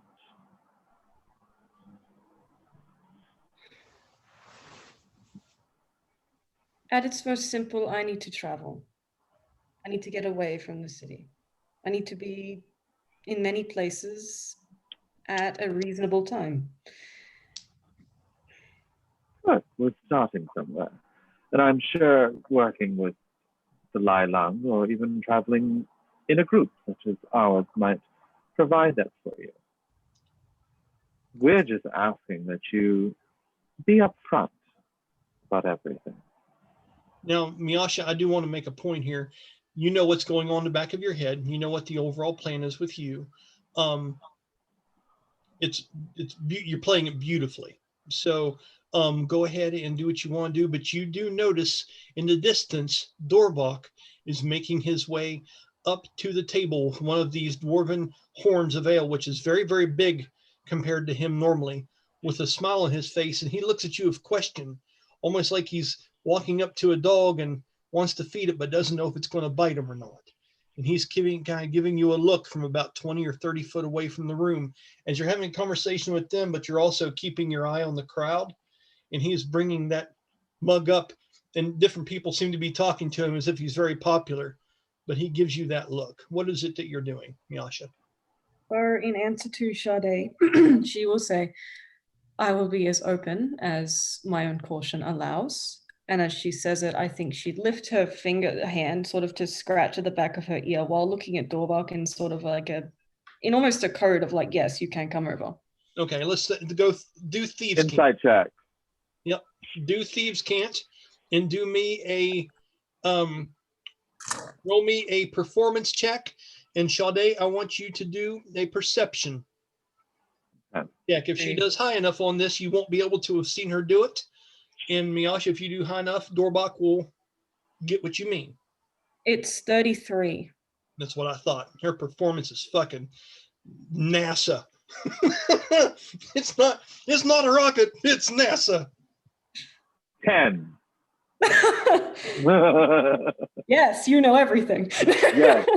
Cool. Yes, you think you see the inner workings of her mind. And as she scratches herself behind the ear, you wonder, is she orange with black stripes or is she black with orange stripes? That's as deep as your thought gets on this. Illowin is wondering that as well. Then I just wanted to say that during this conversation, I kept quiet while drinking my drink because we all know it's gone by now. You did very good, Illowin, yes. But I do not trust Miasha. Like, I don't know what it is, but I have bad vibes. And she is offended that Miasha wouldn't just want to help because it's the right thing to do. Okay, that's awesome. Apparently I'm lawful good. I don't know what's going on. No, it's cool. and make a note of that on your character sheet. So when you guys have interactions later, you can play to that effect and keep that shit in mind, or you just remember. It's up to you. Okay, I also have another question. Yeah.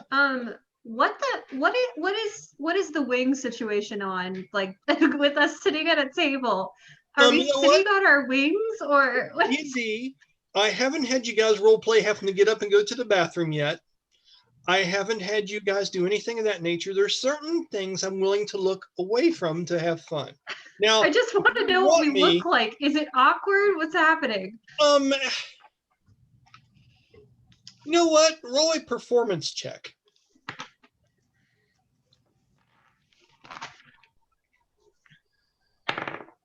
It's a nat one.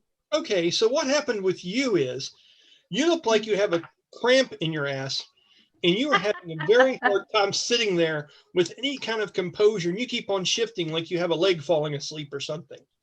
As this wing every once in a while gets a little bit too close to Ron as he's enjoying his drink, and you bump him with it every once in a while. He's just like, whacking him with my wing. Okay, I love it. Tuck it away, and every once in a while he whispers, he goes, I know it's hard to get used to. You're doing great. Ron speaks very encouraging words to you as he's done this, and he'll go take another drink and you'll hit him and he'll spill a little bit. So thank you. Just keep saying, I'm so sorry. I'm so sorry. I'm so sorry. In the more of this wine that she has, he takes the wine that he made and just pushes it to you and says, it'll help. He just pushes it to you a little bit more. I drink it very quickly. Outstanding. Roll me a Constitution saving throw, please. Jeez. That's a 16. Okay. You feel a slight warm buzz. This one is very pleasant and inviting. Okay. You are now what I like to consider giggly. All right. Okay, you are where? Were we about to go to a funeral? You want to be. It's. This is more of a celebration and a wake all at the same time. This is Okay. and it's a very mixed emotion kind of thing. There's sadness here, and there's rejoice, and there's a lot of very high spirits about the bravery of the dwarves that fought in this.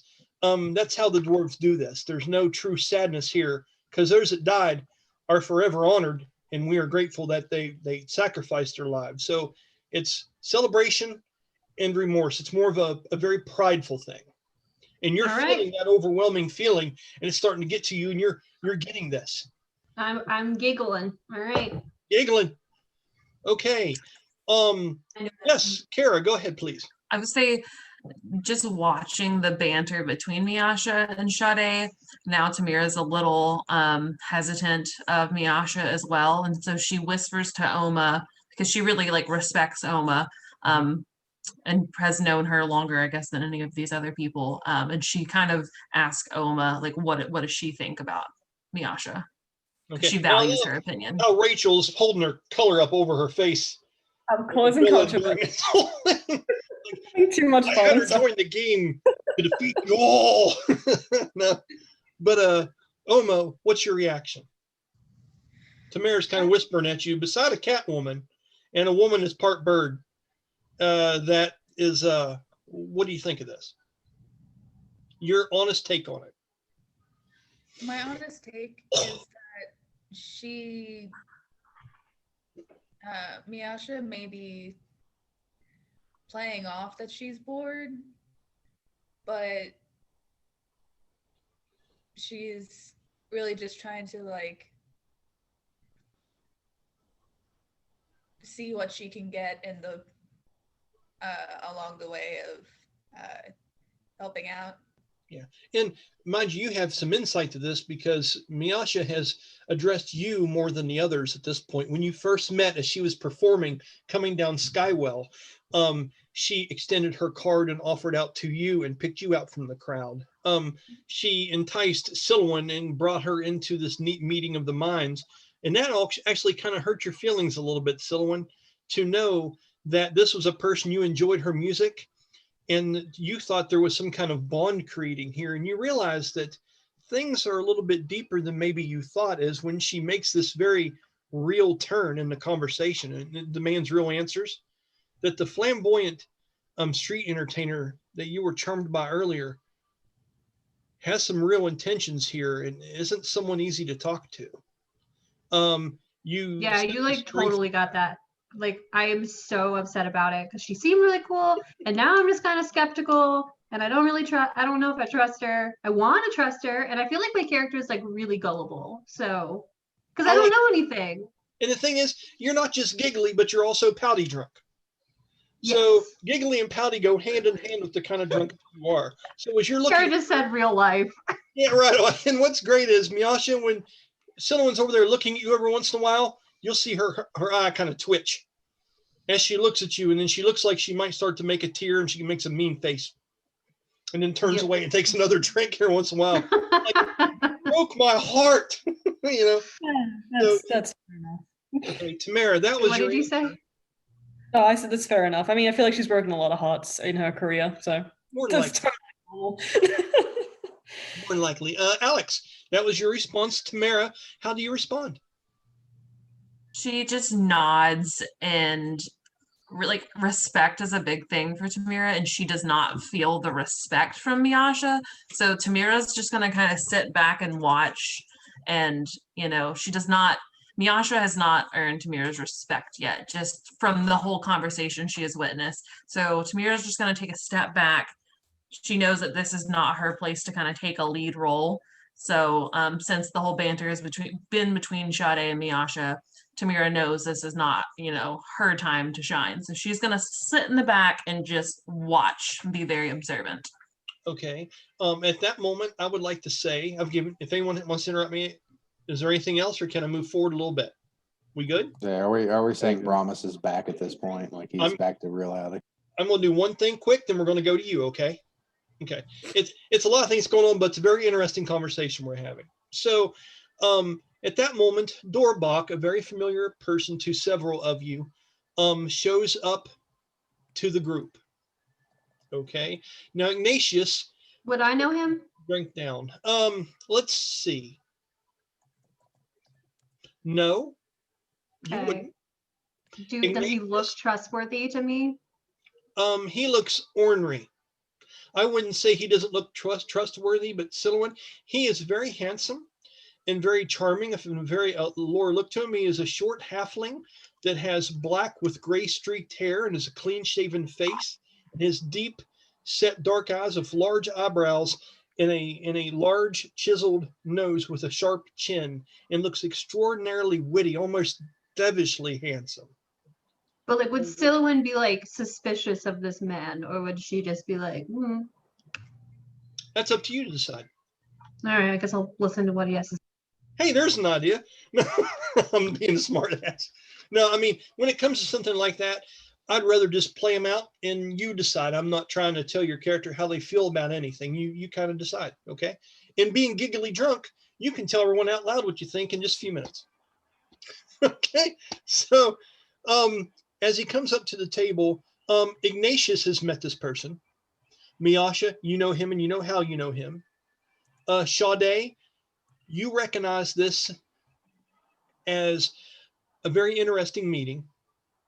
You know who Dorbac is and what he represents here. And you know that his position is threatened by what's going on. That's a dimension of this that you haven't told anyone else in the group about yet. Okay? You do understand that fully, correct? Mm-hmm. We've had conversations. Alex, you have heard Danny's character, Bastille, talk about the spider before. You have had Danny tell you some things where he's had some amazing encounters with him. He trusts him at the end of the day, but he still feels like he's being used by him. You know, he is a leader of some kind of underground here called the Spider's Web. Okay. No pun on the internet or anything like that, but that's what it's called. And this is him in the flesh here celebrating. He shows a little bit of his chest of a large white colored thing, and he has a purple velvet vest on. And he has pants of a large silver embroidered belt buckle. He has two small rapiers hanging at his side and large boots that go up to his knees with silver buckles that match the one on his belt. His sleeves are big and baggy, and they are folded up, and he pushes them up. He looks like a mix between Eugene Levy and William Dafoe. He looks like a combination between those two. When he's looking pleasant, he has that childish kind of large eyebrow, large nose look of Eugene Levy. But when he gets sinister and he means business and looks through those sharp eyebrows, he has a very William Dafoe-esque animal predatory look to him. At this moment, he's more the Eugene Levy. Does that describe him pretty well to everybody? Okay. He makes his way up. At that moment, it kind of kicks you back in for just a moment, Brahmus, where you were. I'll describe what you went through here in just a moment, okay? I want to do this introduction. As he walks in, he has a very, and I've role played this before. I don't do the best voices, but he has a very Jack Nicholson way of talking. And it's very long, drawn out words and a very kind of seductive hum to his words. Do I know him? You, I don't know. Yes, you have saw no, not Gleander. You have seen Gwyneth talking to him about different shipments, and he's had interest in some of the animals that you and Valdera have went hunting for before. He also was someone that you asked Gleander how well she knew him. This is the centaur woman that runs the Heart of the Beast, okay? And Gleander has told you that she does trust him, that she knows that he is a necessary evil to making things work in this city. And there's been times where you have had to ask Gwyneth for permission from him to have certain things on ships through contract. And if he agreed with it, or if he was going to have one of his people on your ship in secret, you were to know about it. So he's a high up. He's someone that he pulls strings and he knows things here, and he's respected by Gwyneth And her being a soldier and a veteran of the last giant war, for her to even acknowledge someone like this is very interesting. But you've never personally talked to him before. Gwyneth usually will chuckle about how it's so funny to see something so small and charming and yet so deadly. She calls him the poison toad, is her nickname for him. And you might want to write that down because I'll forget it. But that's something that she calls him as the poison toad. You know, that's a joking name between the two of them. Okay. As he goes up to the table, he's giving you a long look, Miasha.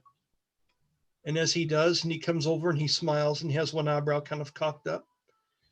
And he goes, hello, everyone. And he kind of smiles and he goes, I'm taking it safe to drink then? He takes it back and tilts it back, and this long dwarven horn is extremely big for such a small fellow. But as it does, not a drop spills out from around the sides of his mouth. And as he does, you see his sleeves even fall a little bit further as he tilts it back for a much longer drink than one you guys would have intended. It's like when you're listening to someone pee in a stall beside you and they go a real long time, you're like, what the fuck? That's impressive. Okay. He takes it and sits it down and sits it at the table beside you all. When he sits that down at the table, Brahmus, that's when you turn and lock eyes with him. Ignatius. How would he even know that? Why would he know about us getting like transported to that shadow world? Don't know. Is that an inward But he thought, knows. or did you say it out loud? Huh? Is that an inward thought or did you say it out loud? No, I think I just giggle and just go, who the hell are you? And how did you know about that? He smiles and he goes, well, it's easy to understand one thing, that normally when your eyes close, that doesn't mean everybody else's does. He's kind of nodding his head. Zillowin makes like a gag noise, but we don't know why. Well, okay, your constitution check was good, but if you want to do that, that's fine. With that, he looks over at you, Tamara, and he says to you, he goes, this has been long overdue. He goes, hello. And she nods and says hello back. He looks at the drink that you've pushed away of the dwarven ale. And he goes, not one to get burned twice in the same day. I completely understand. And she snarkily replies, no, I'm watching my figure. He smiles at that and he goes, nothing like wiping shit off your boot twice in the same day. Sometimes you just have to put the dog down. Am I right? A very clever little saying he says to you. She gives him a look and just, ignores that. Okay.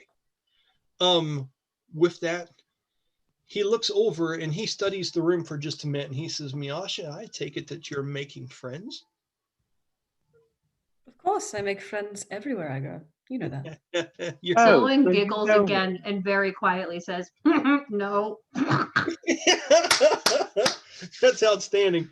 As he does that, he says, he looks over there and he says, and this one over here. And he looks over at you, Alex. He takes a long look as he puts his foot up on the same stool that you have your feet up on, Miasha. And he puts a crouch on and crosses his arms over top of his far knee and leans in and looks over at you, Alex. He goes, how are things amongst the captains? I notice unrest. I hope everything is well. Well as they can be. Insight check. 36. You mean what you said or not?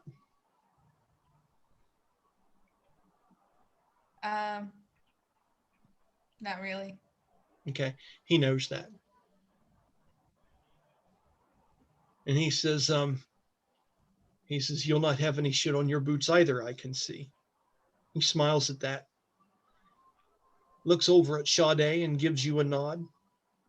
And looks over and senses the tension between you and Miasha. And he says, I have a suggestion. I don't know if you all have noticed this or not, and if some of you are still cold from what you went through earlier, my hat's off to you, Avian. And he looks at Ignatius now, because not a lot of people would have stayed in for that that long cold winter that you endured out there. But it seems that you're worth having around after all, it would seem. He kind of smiles and gives him a long nod. Ignatius just kind of looks at him, and he doesn't really break eyes with him. Ignatius stares at him with a pleasant smile. From here down, Ignatius is very pleasant, but his charcoal gray and white eyebrows are very firm and very fixed on his, as his face is pleasant from here down, and says, I'm just really glad that I could help people. He gives him a long, knowing look. I am very impressed by his resting bitch face. And I ask Dorbac, what do you want? He goes, what I want isn't really. What I want will be revealed later after this, if you all would join me. Miasha and I had a little bit of a plan, maybe could help tidy up some ends with all this murdering. They just makes a side comment under breath, like, so that's who you're working for. I don't work for him. Work with, for, still the same. No, none of it. He goes, Miasha, don't take his jealousy personally. There's been times that this one has probably worked for me and didn't even realize it. Can I do an insight check on Miasha to see if she's lying? Absolutely, with disadvantage. Dang. Well, I got a 20 and an 11. So insight 12. Miasha, she did not pass it by far. I will let her believe whatever you want to say at this moment. Does she feel as if you're lying? If you're telling the truth, what does she get from you with a fail? I mean, in her mind's eye, this is the truth. She doesn't work for Dorbac. She doesn't work with Dorbac. She doesn't work around Dorbac. It doesn't happen in her mind's eye. Okay. It's more like, you know how it rains, but you don't control that. It just rains. That's kind of how she sees Dorbac. I get it. Does that work for you, Silverman? Okay. As you do that, he mentions to you, when the festivities are over later, we were wanting to have a meeting with you guys upstairs. He says, and I do want to remind you all that some of you here are considered heroes at this get together. Some of these songs are talking about you in all actuality. He goes, maybe take a listen to what's going on around you tonight. I think the present danger is over. Have you seen the door guy? And he looks over his shoulder and is talking about Taryn, which is still standing there guarding everyone that comes in and out of this place. He goes, also, I don't know if you've had a moment to look up from this little clamshell that you've got over here, but there's some other folks of interest that have came in since you guys started your conversation. As he looks around the room, he says, as you'll notice, and he talks sarcastically like he's a tour guide. As you'll notice over to your left, you'll see Valimar. And Valimar has actually come in here and has entered this place. Okay. He is sitting over there with one of the guards that has the silvered beaked helmets with the wings on the sides, that has a large pole arm, the black and gold. And Valimar, the Gray Knight, is in his normal warrior's garb with the one bare arm showing, the other one heavily armored with the red and black sash thrown over his shoulder, wrapped around his neck with the great sword. Valimar is in his commoner clothes, which still makes him look like a fucking badass, which is played by Agent Ward. I've talked to you guys about that. Tamara, you have a great deal of respect for Valimar and what he's done. Brahmus, you know about him in this city. He is the physical muscle behind King Omadon, things of that nature. He says, but you should take part in the festivities going on around you. People need to know that if you're okay, then they're okay. You don't just represent yourselves right now. You're representing the city. He goes, Become a publicity ahead. agent, Dorbac. What's that? You should become a publicity agent, Dorbac, an advisor for heroic people. He just smiles. He goes, I think, Miasha, you are whatever you choose to be. I'm just showing you another pathway. Oh, I know. I'm just giving you shit. It's okay. I'll make sure to high step over that pile. And he smiles and nods, going on with his thing about stepping in everyone's shit and continuing on with that. Silouan groans. Tamara scoots over and pulls her flail, and the ball hits the table dramatically. Okay. And what is it? You want to do an intimidation at this point? Yes. Or you just want to? Okay. Roll an intimidation. Because he's being a smartass, and Tamara doesn't like it. Okay. The 17 plus charisma, 22.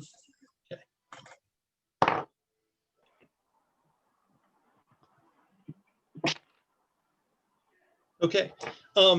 And I roll everything on us just so you know this, because I like ups and downs and things like that. When you go to look at him and do that, he smiles at you so comfortably and looks so at ease by the thought that that was something to remind him that you had a weapon, that you almost feel embarrassed. He is not easily preyed on in that way. And when you see this about him, you're getting a bit of William Dafoe smiling. And he knows what you meant. And he looks at you and he very politely says, remind me the next time I'm by Tavasters. I'll try to find you a sheaf for that thing. He goes, it'd be a burden to have to carry that around. No wonder you're so strong. He says, I don't need your charity. And with that, Sha-dae claps her hands really loud, making it extremely loud using minor illusion and delight in her best Catherine O'Hara impersonation. Well, as a glutton of unanimous soundings put forth, this room is suddenly bombulating with energy. Can you feel that? Okay. Okay. That works. With that, he pulls out a deck of cards.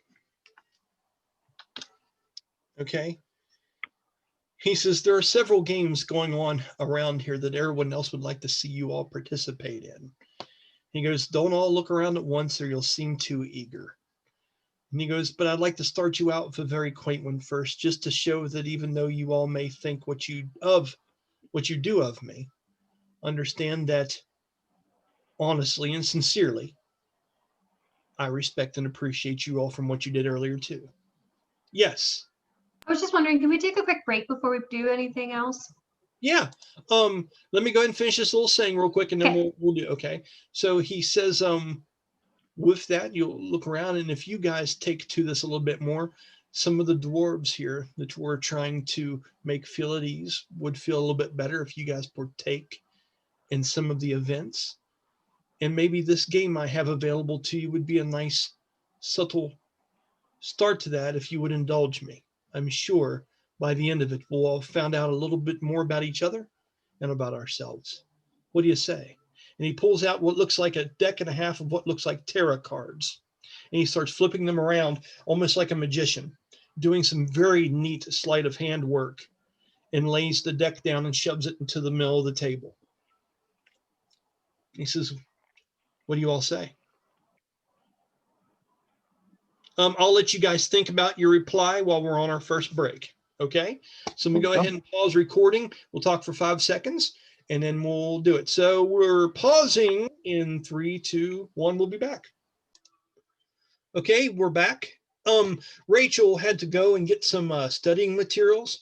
Always wish her the best. School first, kids. School first. So she sent me some messages about who she wants to try to secretly kill, who she wants to try to get along with, all that kind of nonchalant stuff. So I've got the keys to the Lamborghini now. Better be nice to me. So having said that, we'll go ahead and move forward with what's happening here at the table. So Dorbac, you guys have mixed emotions about him As far as him being very confident, Tamara has kind of gave him a look and tested his mettle a little bit, and she sees that there's a lot more intuition and sturdiness to this little deep-seated halfling than meets the eye. How you feel about him is how you feel about him. It's perfectly fine. As he talks in this kind of very clever, low-key kind of way, he's laid out this deck of cards and is offering if you guys would like to play a game here at the table to get things started, or you would like to explore the space a little bit and possibly get involved with several other things. Brahmus, what happened with you? Okay, as you heard this laughter coming from within Brahmus, okay, and I meant Merc, I apologize. You leave the 3 mirrored windows for just a moment as you were staring into one of the present, and you walk out of the main chamber, and you look up and down different rooms, and the echoing seems to be coming from a particular area of a stairwell that's door is normally locked at this point with a chain hanging over top of it. At this moment, it looks like it's wrapped with a black and gold banner instead of a chain that seems to be easy to untie. It's about 50 foot off from you on a side spiraling stairway that goes down off of an existing stairway. Once you investigate that, the laughter seems to be coming from behind that door. Is there anything particular you're doing? Do you wish to investigate? Is there anything else you want to look for? What is it you'd be doing at that moment? I'm going to immediately go in and just see what's going on. Like, this is strange to me, right? Not as much as it used to be, because you know that you unlock places in here as you go through emotions.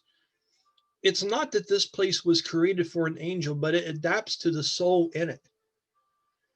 And after so many years being in this, hundreds, this place also is being modeled after you and your past as well. It's not just an ancient library of someone else's knowledge.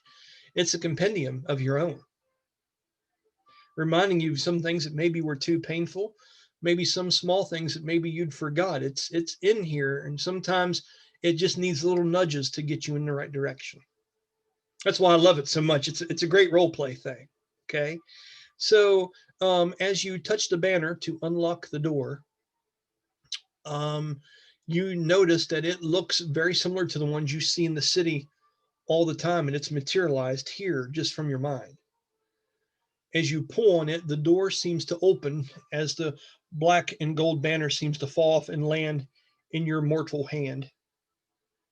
What do you do with it? I'll probably like sling it over my shoulder. Okay. As you do, you can't help but feel like a guard, and you remember the black and gold from way back in the day when you were a young soldier in Old Gemdar. Okay. And that this is very close to that same feeling of pride that you had once a long time ago. As you walk into the room, there is a blue moonlight that seems to be shining through 3 oval with pointed top windows to your right. Okay, there's a large table with fruit that seems like it has been eaten by people lately. It's half gone. Dirty plates sit about a large rectangular table. And as you do, there are 3 or 4 different mugs sitting there. Okay, you hear voices coming through the cracks of the walls as if there's a crowd of people in here, but you can't see them. You can just hear them in this room. And as you walk into the room, that's pretty much what there is. What are you doing? Probably just kind of walk around the room and get a feel for it. As you do, I would like for you to roll me a history check.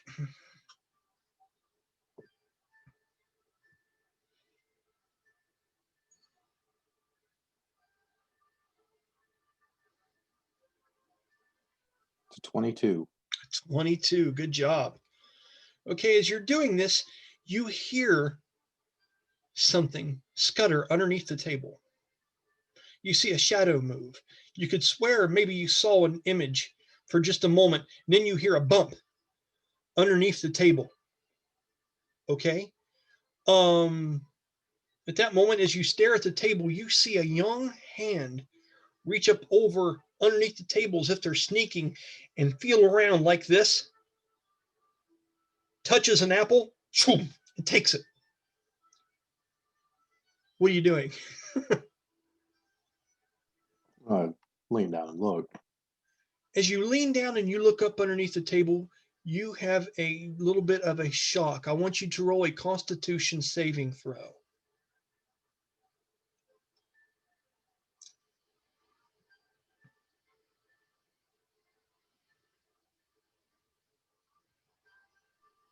$14.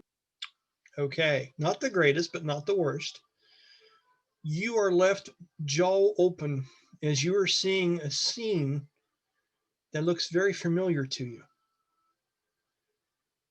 As you are looking down underneath this table, you see what looks to be like a 6-year-old version of you. And you are holding this apple, eating it. And you're looking across at a person and talking in whispered voices. As you look across, you see that it's you and another girl that seems to be right around your same age with long golden hair and seems to be in a dress that would have been nice but has been dirty, almost like a poor person wearing something nice for quite a while, in bare feet, sitting up underneath the table of it. And for a moment you look at it and your eyes blink and you're remembering this. Your eyes blink again. And as it opens, your lips move at the same time that the little boy's lips move underneath the table. He goes, "Do you want a bite too? It's probably one of the sweetest apples I've ever had." The young girl's hand reaches out and takes the apple from your hand as you have said the words exact same time the boy does. You realize this is not just a scene from your life, but you're looking at something right now. This was the first time you met your wife, and she's underneath the table with you. Okay, and you remember she was so brave, and now you know what's going to happen. And now you know what's going to happen next. And she looks at you and she's eating the apple as you're just staring at these two in disbelief as they're playing a movie scene and seem to be oblivious to you being there. You're feeling the moment. You feel that swell up in your chest, that nervousness that young boy version of you felt when he's trying to impress a young peasant girl underneath the table where kids would never be noticed. And she looks at you with a smile on her face, very cunning for even such a little girl. And she looks across you. She goes, "You know, a real knight and warrior would share an ale with a lady." And she's bribing young you to reach up and get a tankard of brew off the fucking top of the table. You know that you do. And you almost get this large smile on your face, remembering your very first meeting with the person that you would fall in love with later on, as your arm once again reaches up and starts patting along on the table. But it seems like the mug is just out of reach. What are you doing? I'm going to nudge it towards his hand. As you go over and nudge the side of it just close enough to where your fingers get on it, you can remember that feeling of that steel handle, and you're like, "God, that's it." As you reach up and duck down real quick, as you hear a loud knight's voice bragging and laughing in the background as they're going to get more food, you pull it down, and you remember sharing your very first taste of alcohol with her. As you go for this huge drink, and you actually spill some because you're not really sure how to drink out of these things, and you hand it over to her, and she takes another drink too.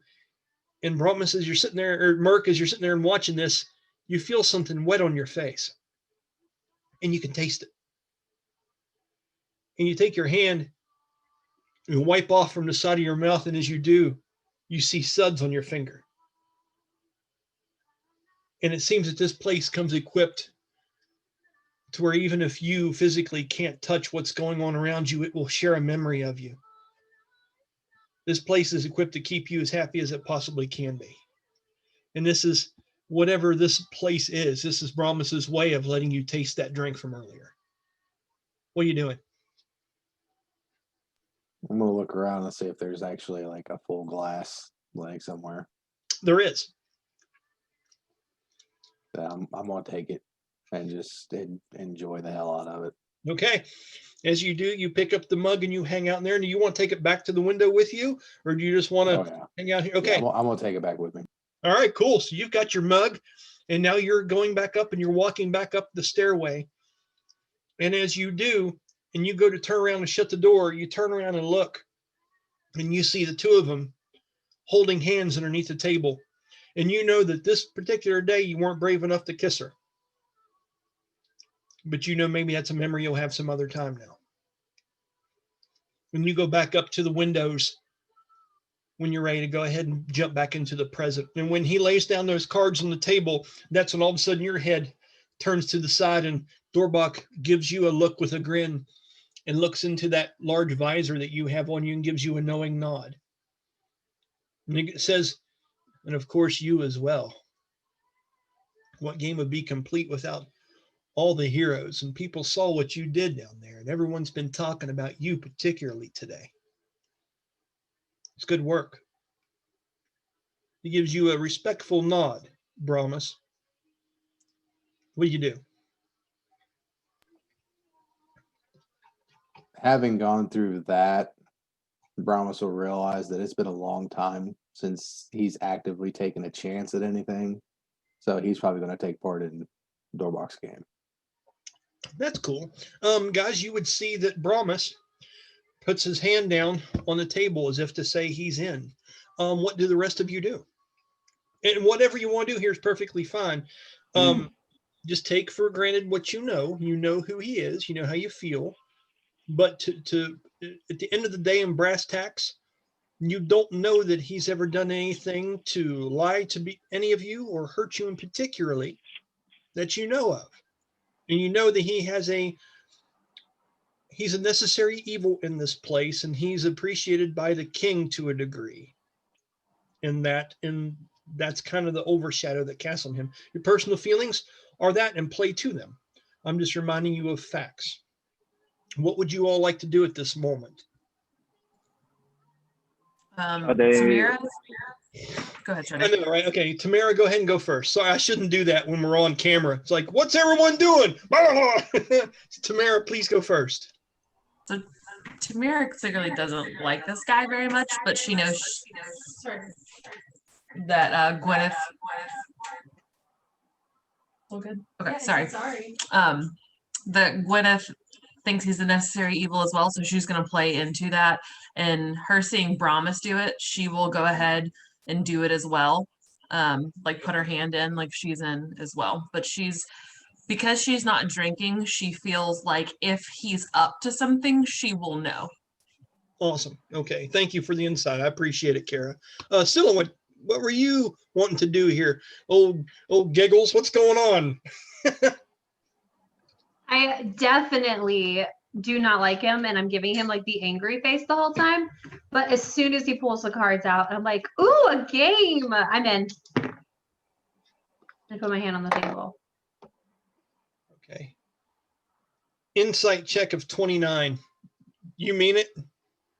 Or you're just playing complete bullshit, acting like you like it?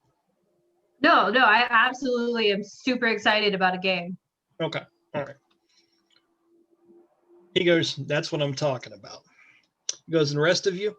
Well, now I don't want to play it because you're being smug. Like, you could have just not said anything, Dorbac, and I would have had a great time.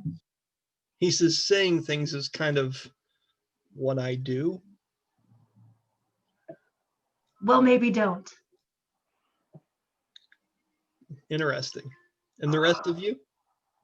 Sha-dae will mention, I'm more of a chess girl myself, and she's just going to observe how the game is played. Okay. Oma, what about you? I'd like to play the game as well. Okay. And Miasha, he looks over and he goes, and you? She looks at her and she looks at the rest of you kind of coldly for just a minute, and she looks over at Oma and she smiles and winks really quick of her left eye, almost so quick that you're not even sure if it really happened or not. Oma, she goes, I've never been so upset with myself that I couldn't take a little bit of delight in a game of pleasantries amongst fellow adventurers. I don't see why not. I'm in. Scylla one gives her a face. she's not really paying attention to you. And that hurts. That's fine, but I still am gonna give it to her. Well, she's still not looking, so it just doesn't matter. All right. Well, so whatever you want to do. I don't care. I hold it until she looks at me. I'm just kidding. Anyway, as we go, I love this game, dude. So anyway, as he deals out cards, he says the way this game works is actually quite simple. It all just depends on how clever you feel words. You know, there's things that some of us don't want us to say to each other. And he looks at you, Silwyn, as he says that. And he goes, "You're getting it, Dorbac. I'm so proud of you." He smiles. He goes, "And I'm proud of me too." And he says, "You're going to find several different riddles and rhymes on the different cards that you have passed around the table. There's going to be 3 lines of verses, 2 lines to each verse. And there's a little bit of a rhyme scheme on each card. You won't get the same one twice. For that, I'm certain." And he says, "You look over your card, and we start the bidding with 1. And the way it works is like this. You look at the poem, you memorize what it says, and you throw it down on the table. 1 bet means that you can say that poem and change 1 line in it. And our thing is we have to guess which line that you made up and changed." And he says, and the highest person that thinks that they can change the most lines in it, maximum of 3, wins. And he goes to go ahead and look at your cards and try to memorize them and tell me how many lines you think you can replace. And we'll start the bidding with you, Silwyn. Okay, so what happens is you're going to internally, I regret this, but okay. So there's going to be 2 lines that rhyme, 2 lines that rhyme, 2 lines that rhyme, 6 lines altogether. Okay, and what happens is, and you can see from the way these are drawn intricately on these cards, that what you do is when you get the poem, you have to decide, you get to change either 1 line, 2 lines, which is a line in the second grouping, or 1 line in each grouping of rhyming lines. And you have to make that up and create that in a certain amount of time. Now, when you read this poem back to everybody else, everybody gets to listen to your version of the poem.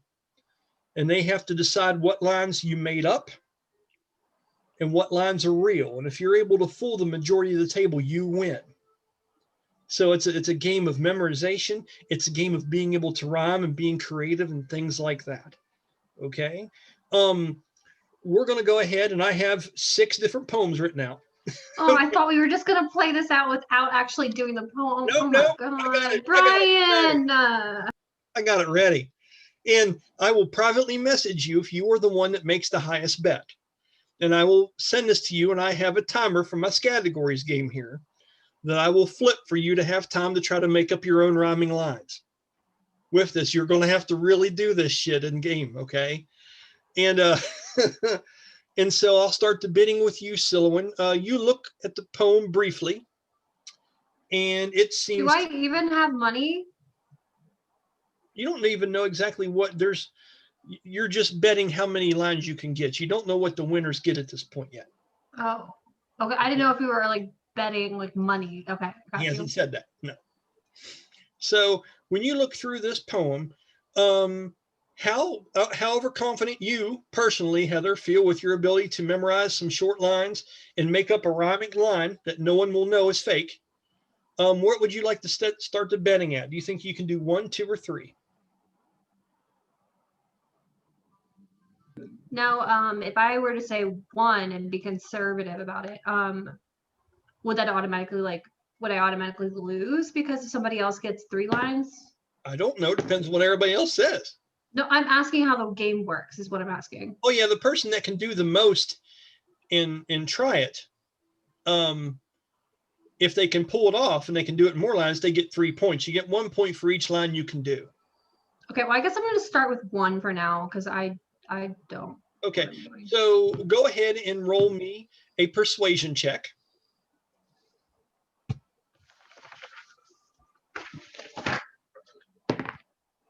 19 plus 22. Before Silouan flips up her card, I forgot, before you read them, you make the bet before you look at your poem. And she seems pretty confident in being a bard at some point. You guys know this about her, that she can definitely do one line and memorize it. And as she says that with confidence and a very good performance role, I will say the next person in line is Ignatius. And Ignatius looks around and smiles.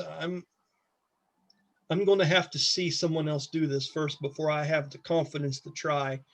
I pass. On the other side of him, I believe was Brahmus, correct? You were standing up on a knee. What do you feel, Brahmus? Can you do it in one line as well, or can you replace two lines and pull it off?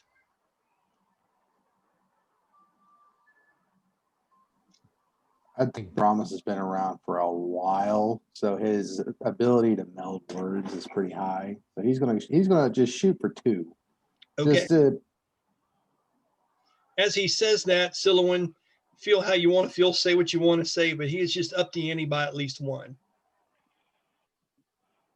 Okay. So as he says that, she just kind of gives you a look from across the room, and Dorbac kind of laughs and says, now we're talking. As it comes across the table, the next person it would come to, I believe, would be Miasha. Miasha gives you a long look. And she goes, I would like to see that too. I will pass.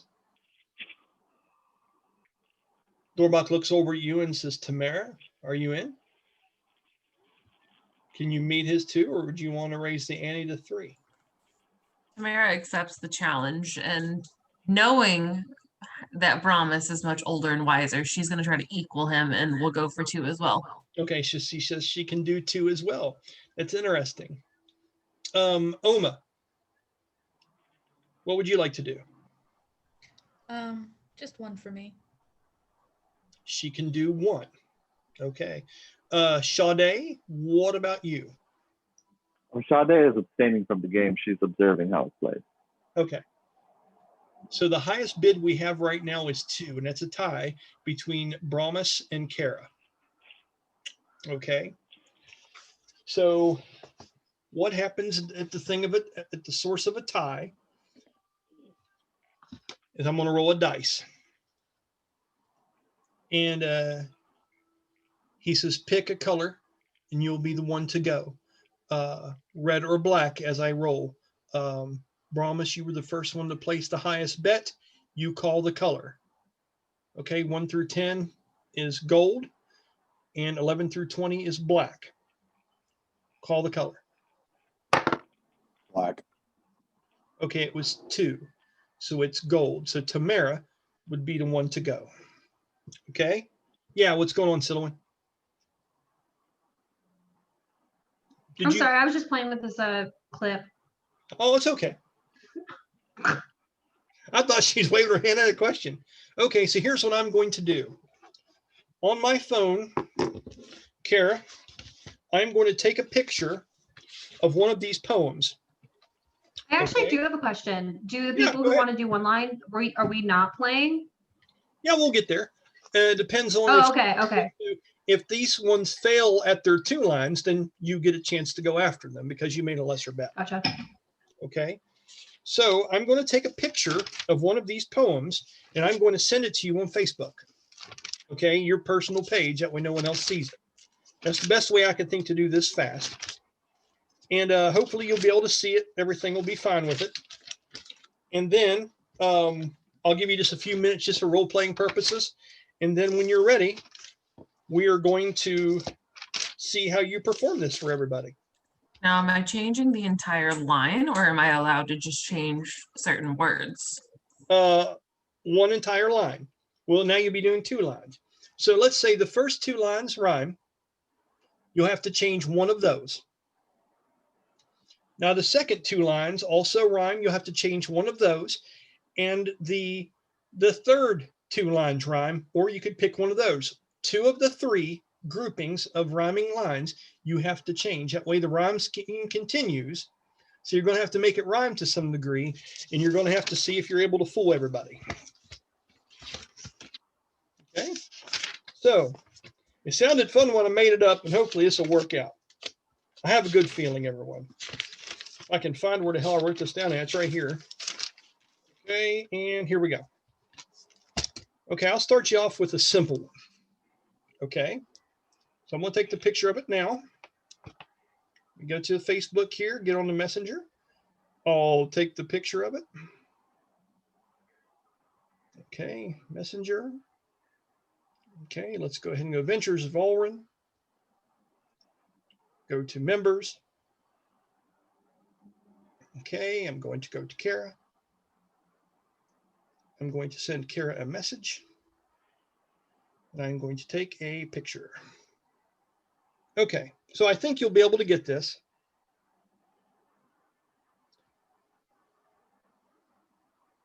Okay, I'm just making sure it's going to be good color and everything so you can see all the words. Okay, and I'm going to send that to you right now. Okay, Kara, tell me if you got that message and if you're able to read it, okay?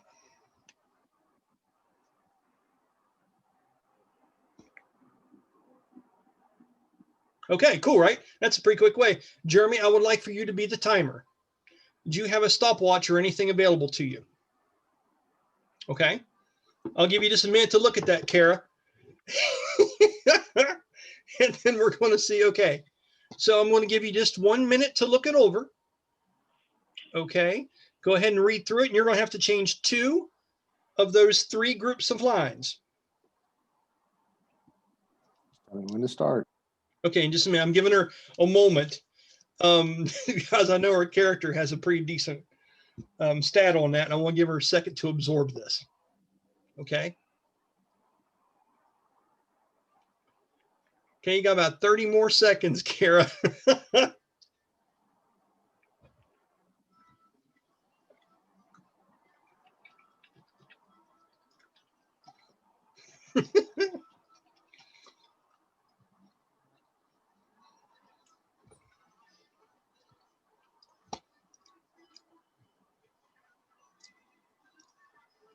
All right, I'm ready. Okay. With that, go ahead, and I don't think we need to do exactly just in case. So are you ready with your lines already? Yes. Okay, no timer needed, Brahmus. We're good for now, but just keep it in handy just in case. Okay, Kara, I would like for you to read your 6 lines of poetry, and everyone around the table will take turns guessing which ones were from the card and which ones she created of her own. Okay? I will keep track here, and I will know because I'm the DM and I do that shit. Okay? Tamara, go ahead and role play your character and do it up. Let's hear what you got to say. All right, here's my poem.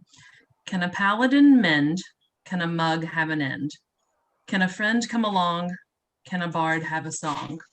Can a sky keep a star? Can a lie go too far? Okay. So one more time, just for everybody to make sure they listen to these very carefully. Say them one more time for us, Kara. Can a paladin mend? Can a mug have an end? Can a friend come along? Can a bard have one song? Can a sky keep a star? Can a lie go too far? Okay. So the first person I will let go on this one is, let's go ahead and go with Brahmus. Brahmus, what 2 of those lines do you think were the false ones? I'm thinking 1 and 5. Okay, so you guess Brahmus. Guesses here and 5. Okay. And do you want to ask her to repeat or reread those or anything like that? Or are you good? You pretty confident?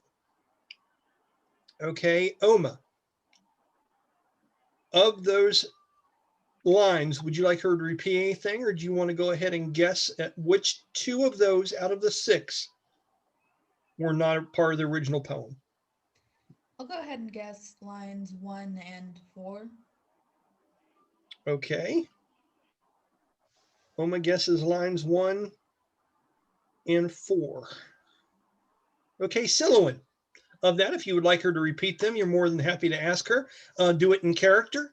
And which lines of hers do you think were made up on the spot?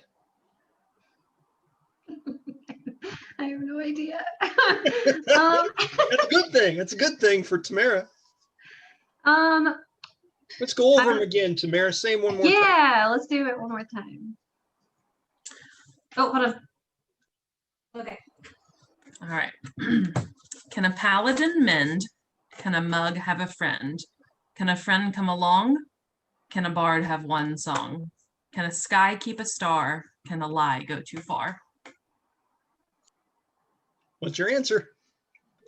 Okay, well, I think it's funny. I guess the exact same thing as Oma. I even wrote it down here. 1 and 4. Okay. Yeah. Okay, Sha-dae. Sha-dae is abstaining from the game and simply observing. Okay. So of those players, Tamara, I think at this point you can go ahead and reveal the lines that were false.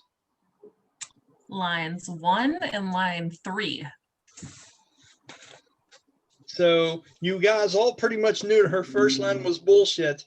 They had the word paladin in it because she, but she got you guys on line 3. She blended very well and fooled all of you. So I was hoping that Brian specifically gave me that one because it said the word paladin. I was hoping y'all would fall for that, but it did right not. on. That's cool. Okay. Line 3 was can a friend come along? Originally it was can a beard grow too long? Dwarven poem. Okay. So after that, we are going to say that you fooled 3 people at the table, 1 time each. You would have a total of 3 points, Kara. Keep that in mind. Okay. So she would have had 6 if we had caught both of them, or if we hadn't caught both of them. Okay. Right. Right. Okay. The next person that bid the next highest is going to be Brahmus. Okay. Brahmus, I'm going to take a photo of another one. I'm going to send it to you. And we're going to give you about a minute to go through it and write it down and kind of get like we gave Kara. And then it's going to be showtime, Big Tin Can. You ready to rock and roll? Okay. You're like, don't be condescending to Brahmus. He's a chariot of the gods, you vicious bastard. I understand. Okay, so let's go ahead and go here, adventurers. Let's go ahead and go to members because I like saying things out loud. Jeremy Keaton. Well, there he is. Let's message him. Okay, let's take a picture. Oh, quick question while you're doing that. What other games did you say were being played in this tavern? He didn't say all of them yet, but you can ask him after this round. Well, okay. Are there games that I have observed while walking into the tavern? And the DM would love to tell you as soon as he's done taking a picture. Yeah. Bad timing. Okay, hold on. Let's see if you can see this. Okay. Jeremy, tell me if you get that and if you're able to read it okay.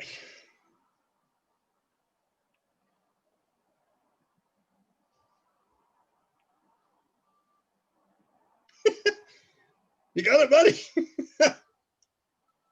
It's easier to read on your phone. I was like, give me a second. I'm going to pull it up on my phone. Okay. Otherwise, the laptop's getting turned sideways. Right on. Right on.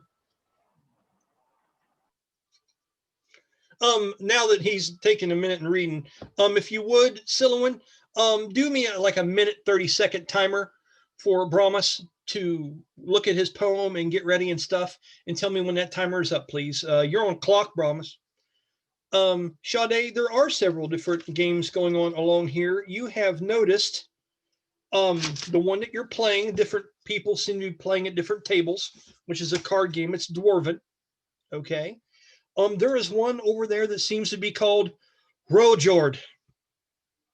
Rhojord. It's a large, like 8 foot tall by 6 foot wide rectangular wooden plank that's leaning up against a wall back behind the stage in between the two bars to a side. And it is a small hatchet throwing contest. And on the actual wooden board seems to be some mountain that is carved into the wood and sticks out of it and protrudes like some kind of chainsaw sculpture or something. And in different places on this mountain are little icons of goblins and trolls and different creatures and shit.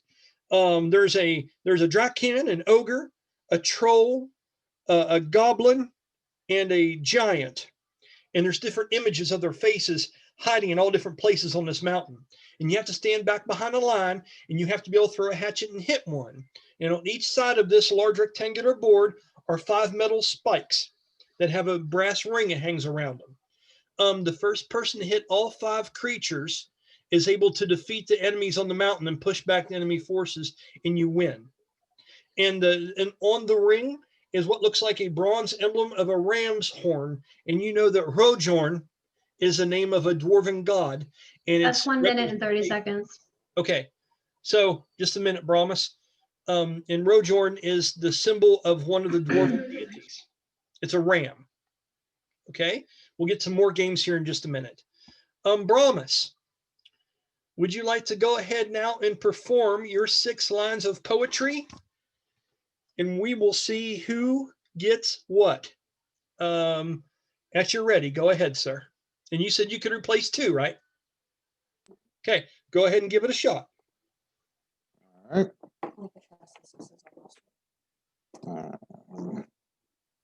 Phone's being finicky. Sure it is. Sure it is. Go ahead. Who would want to do me harm? There's just no need to be alarmed. I'm just a dwarf that has his form built on built on backs and muscled arm. I will ride into the sun with battles fought that I have won. Pretty convincing, guys. You have to think about it. He changed 2 lines out of those 6. He can repeat that however you would like him to. I will start the bidding this time with Tamara. Tamara, what do you think is going on here? Can I get a repeat, please? Absolutely. He's like, by God, with lyrics like this, I'll sing it all day. Who would want to do me harm? There's just no need to be alarmed. I'm just a dwarf that has his form built on backs and muscled arm. I will ride into the sun, battle with battles fought that I have won. Tamara's gonna guess 2 and 3. Okay. Okay, Silouan, what do you think? Brahmus seems to be quite the poet here. Literally 2 and 3. That's why you heard me say, like, whisper, damn it, in the background. Okay, so Silouan quickly, without having to have anything repeated, announces 2 and 3. Okay, Sha-dae, you have any say in this yet, or are you still just kind of observing? Okay. Just a Uma, bit. what do you think? 2 and 4. 2 and 4? Mhm. Okay. All right, Brahmus, I'm proud of you, buddy. Do you want to reveal to everyone what the 2 were that you made up? 5 and 6. 5 and 6. He got 6 points. Nicely done, buddy. Nicely done. yeah. Wait, aren't they supposed to be 1 from each section? They are. Yes. Oh, that's So- why we didn't guess it. Right. So Good points. you I only get 3. only get 3 points. Yes. I forgot about Sorry, that part. Brahmus. Forgot about that part. So Brahmus, you have 3 points, and you guys keep track of how many you got. He's Hey, trying. I'm 300 years old. Okay, I'm going to forget something. Does your character actually say that shit? Yeah, might as well. Okay, right on. All right, so we've went through that one now. The next bidding was going to be, it was 1 and 1, correct? Silouan thought she could do 1, and Oma thought she could do 1, correct? Okay. Since you were the first one to bet, Silwyn, you get to call. 1 through 10 is black, 11 through 20 is gold. But I'm just wondering, like, is there any point? Because at most I bet 1 and therefore I'll only get 3 points. I'll never beat the people who bet for 2, right? Well, you could tie her. Okay, I guess so. I'm real nervous about this. Let's fucking do it, I guess. So what was 1 through On 10? Bard, you're the linguistic one. I never chose this life. 1 through 10 was black, 11 through 20 was gold. What do you choose? Gold. Okay, it was 1. It was black. This is just foreshadowing. Okay.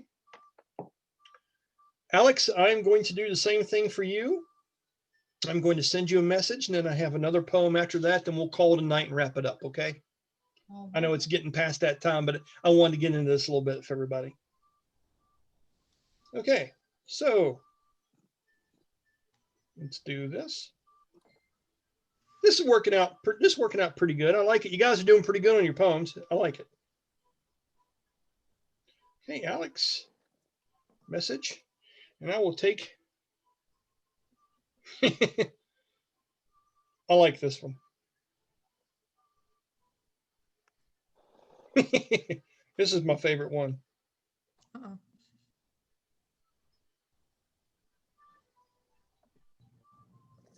Okay, Alex, tell me when you get that one. And can you see it?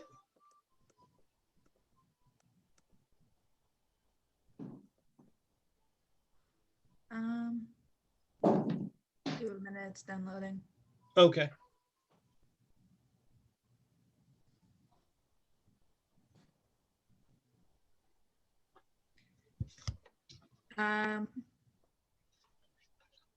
Okay, yeah, I can see it. Okay, Jeremy, give her 1 minute, 15 seconds.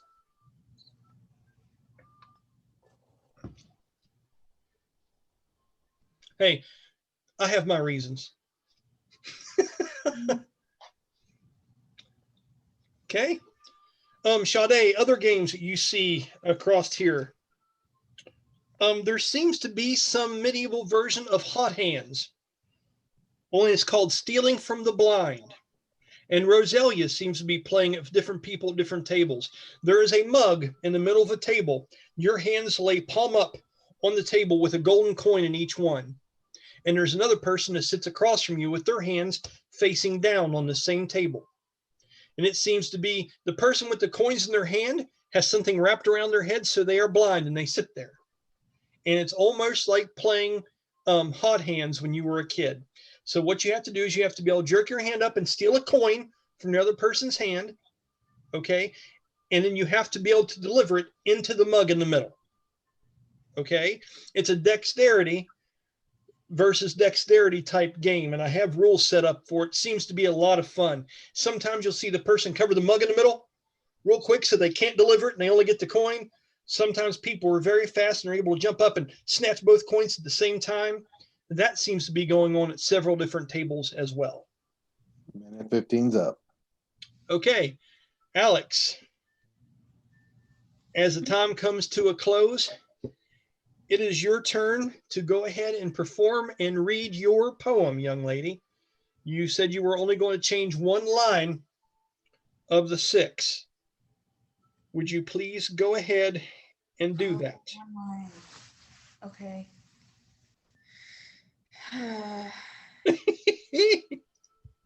Crud. Make sure to read loud and clear in there so everybody can hear you. Okay.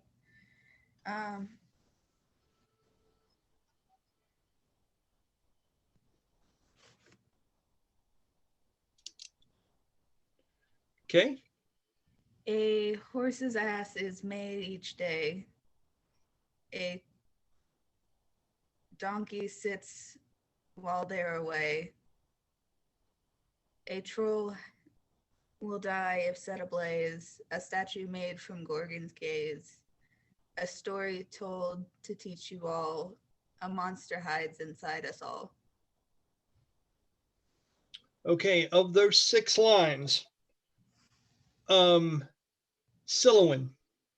which one do you believe to be the fake? Can she read it again?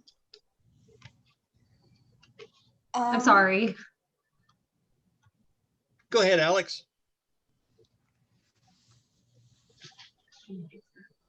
Okay. A horse's ass is made each day. Crud, I forgot.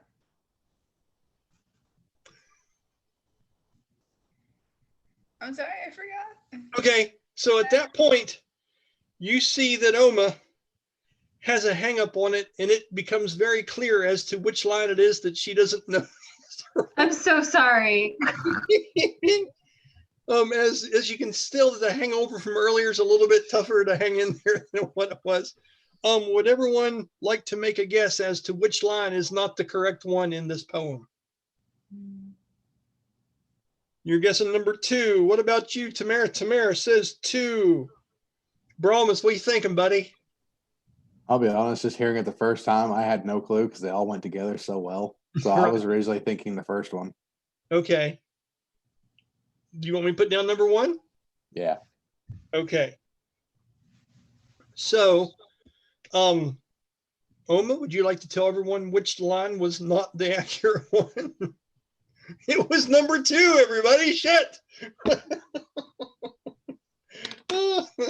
Life is good. I'm not going to lie. I'm sorry, Alex. I'm not laughing at you. I'm seriously not. I'm laughing with you. That was fantastic. I can just see Oma like starting to go through it and being like, I don't remember. I'm still too drunk for this. Oh, shit. That's too good. Okay. So, of the folks, who hasn't went yet? Silowin. I'm getting ready to send you one. You said you could get one line right? I'm going to say right now, after what Oma went through just now, and you have a lot of respect for her, you're feeling some pressure. You're like, that may not be as easy as I thought it was. You actually have no idea. Heather is really nervous right now.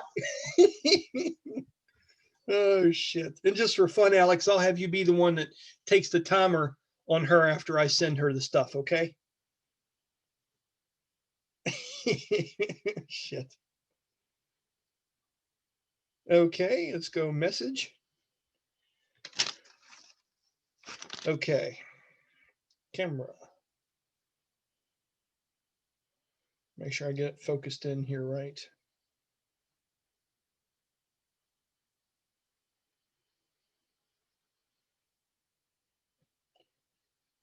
Okay, tell me if when you get that, Heather, and when it's legible, and then I'll have Alex start the timer and give you some time to learn it, okay?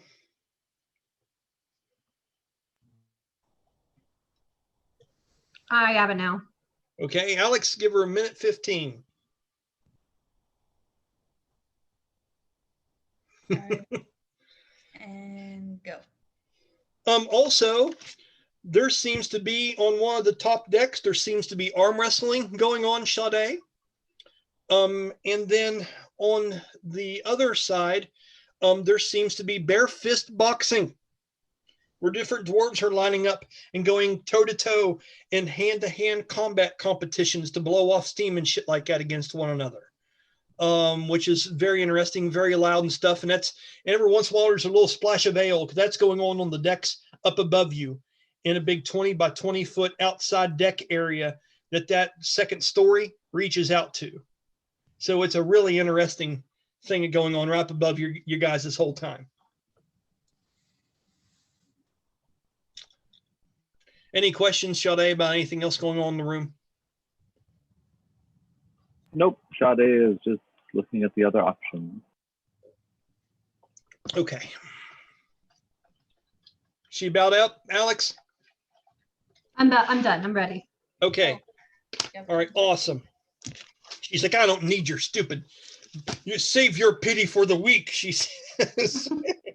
Oh, shit. Let's go. So Oma's going to be guessing. Brahmus is going to be guessing. I'm like nervous. I'm sweating. Well, I'm just saying it's not as easy as you think, because Heather or Kara and Jeremy just pulled it off like freaking champs. They made it look really easy. I wrote the bastards, so I'm sitting there like, how do I do this? Okay, so if you would please go ahead and read your 6-line poem. You only had to change one. Okay.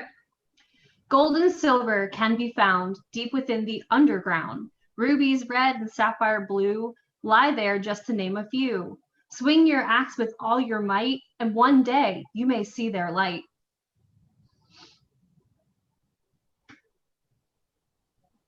One more time, please. Gold and silver can be found deep within the underground. Rubies, red, and sapphires blue. I'm sorry. Rubies, red, and sapphire blue lie there, just to name a few. Swing your axe with all your might, and one day you may see their light. Good fucking luck, everybody. Good fucking luck.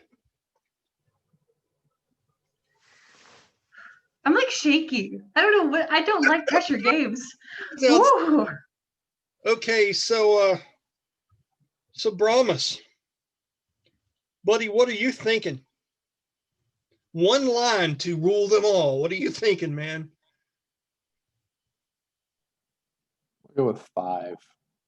Okay, he's saying number 5 was wrong. Okay, Oma, what are you thinking, young lady? 5. 5, huh? Okay. And Tamara, what line is it that you're thinking is not the correct one? My brain is telling me 6, but my gut is telling me 2. I'm gonna go 2. Okay. So, Silowin, would you like to reveal to everybody which one I was? thought I did a really good job. I don't even understand. You It did was a really 5. good job. I changed 5. Okay, so you got 2 points. What was line 5? Swing your axe with all your might. No, I got 1 point. You got 1 point because you fooled one person. Okay, I'm going to be honest. Of all the different poems, and you guys did a good job, I thought yours, Heather, blended the best. I'm not lying. I thought that was decent. Go ahead and read it the proper way, please, so everyone knows what it would have been. Gold and silver can be found deep within the underground. Rubies, red, and sapphire blue lie there, just to name a few. Work all day and work all night, and one day you may see their light. So she did a pretty good job. She did swing your axe with all your something like that, and it made sense. It was still mining. It still made sense in the rhythm of it. Good job. So of that round, you had 1 point, and who had the most points? Was it a tie? Yeah, Brahmus, you had 3 and you had 3, so it's a tie. So when we play again, we'll have a tiebreaker to see which one of you two wins this thing, okay? And then we'll see what kind of prize that entails. So since it's already 9:51, I know that, Carrie, you have to get to sleep because you got work in the morning and such. Federal holiday tomorrow. I'm off. I am actually, well, I'm off because of this stupid illness that I feel a lot better now through, but it's Martin Luther King Day, and for state employee, I am also off of pay as well. Working all day for both of you. All right, you know what? I'm proud to be an American. Sing it, buddy. How about you, Sean? You got to jump off here.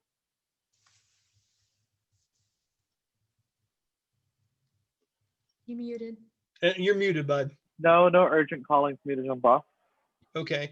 Well, Jeremy, do you want to hang on for another minute and do a couple more things, or you need to roll? I'm good for the moment. Okay, let's go just a little bit further. Is everybody okay with that? How about you, Alex? I have to scoot. I have early volunteer hours in the morning. Okay. Well, I tell you what we'll do then. We can either, since that's her and Rachel both, we can go ahead and call it quits for now and just have a bullshit session after this for a little bit and talk about things. That way we save all the fun for Miasha and Oma the next time we do this, okay? I hope everybody had some fun with that. I wondered how complicated something like that would be to pull off virtually like this, but I got to tell you the truth. I think it went really well. I think that was fun to get everybody involved in doing some shit. And I mean, as much as I hated to see it, Oma not remembering that one was just awesome, man. Another great moment. I felt so bad. If she's not kicking your ass with spells, she's killing your guts with laughter. It's good stuff, man. But with that one, I'll go ahead and stop recording and thank everybody for watching this video. I generally had a very, very good time tonight gaming with you all. It's been a good interaction here at this. We're starting to get some personalities, knowing some people. And you guys just took the bull by the horns and ran with it. And I love that. That's what makes good role play. So we'll try to do this again on Wednesday. And thanks for watching, everybody, and take care. We appreciate you.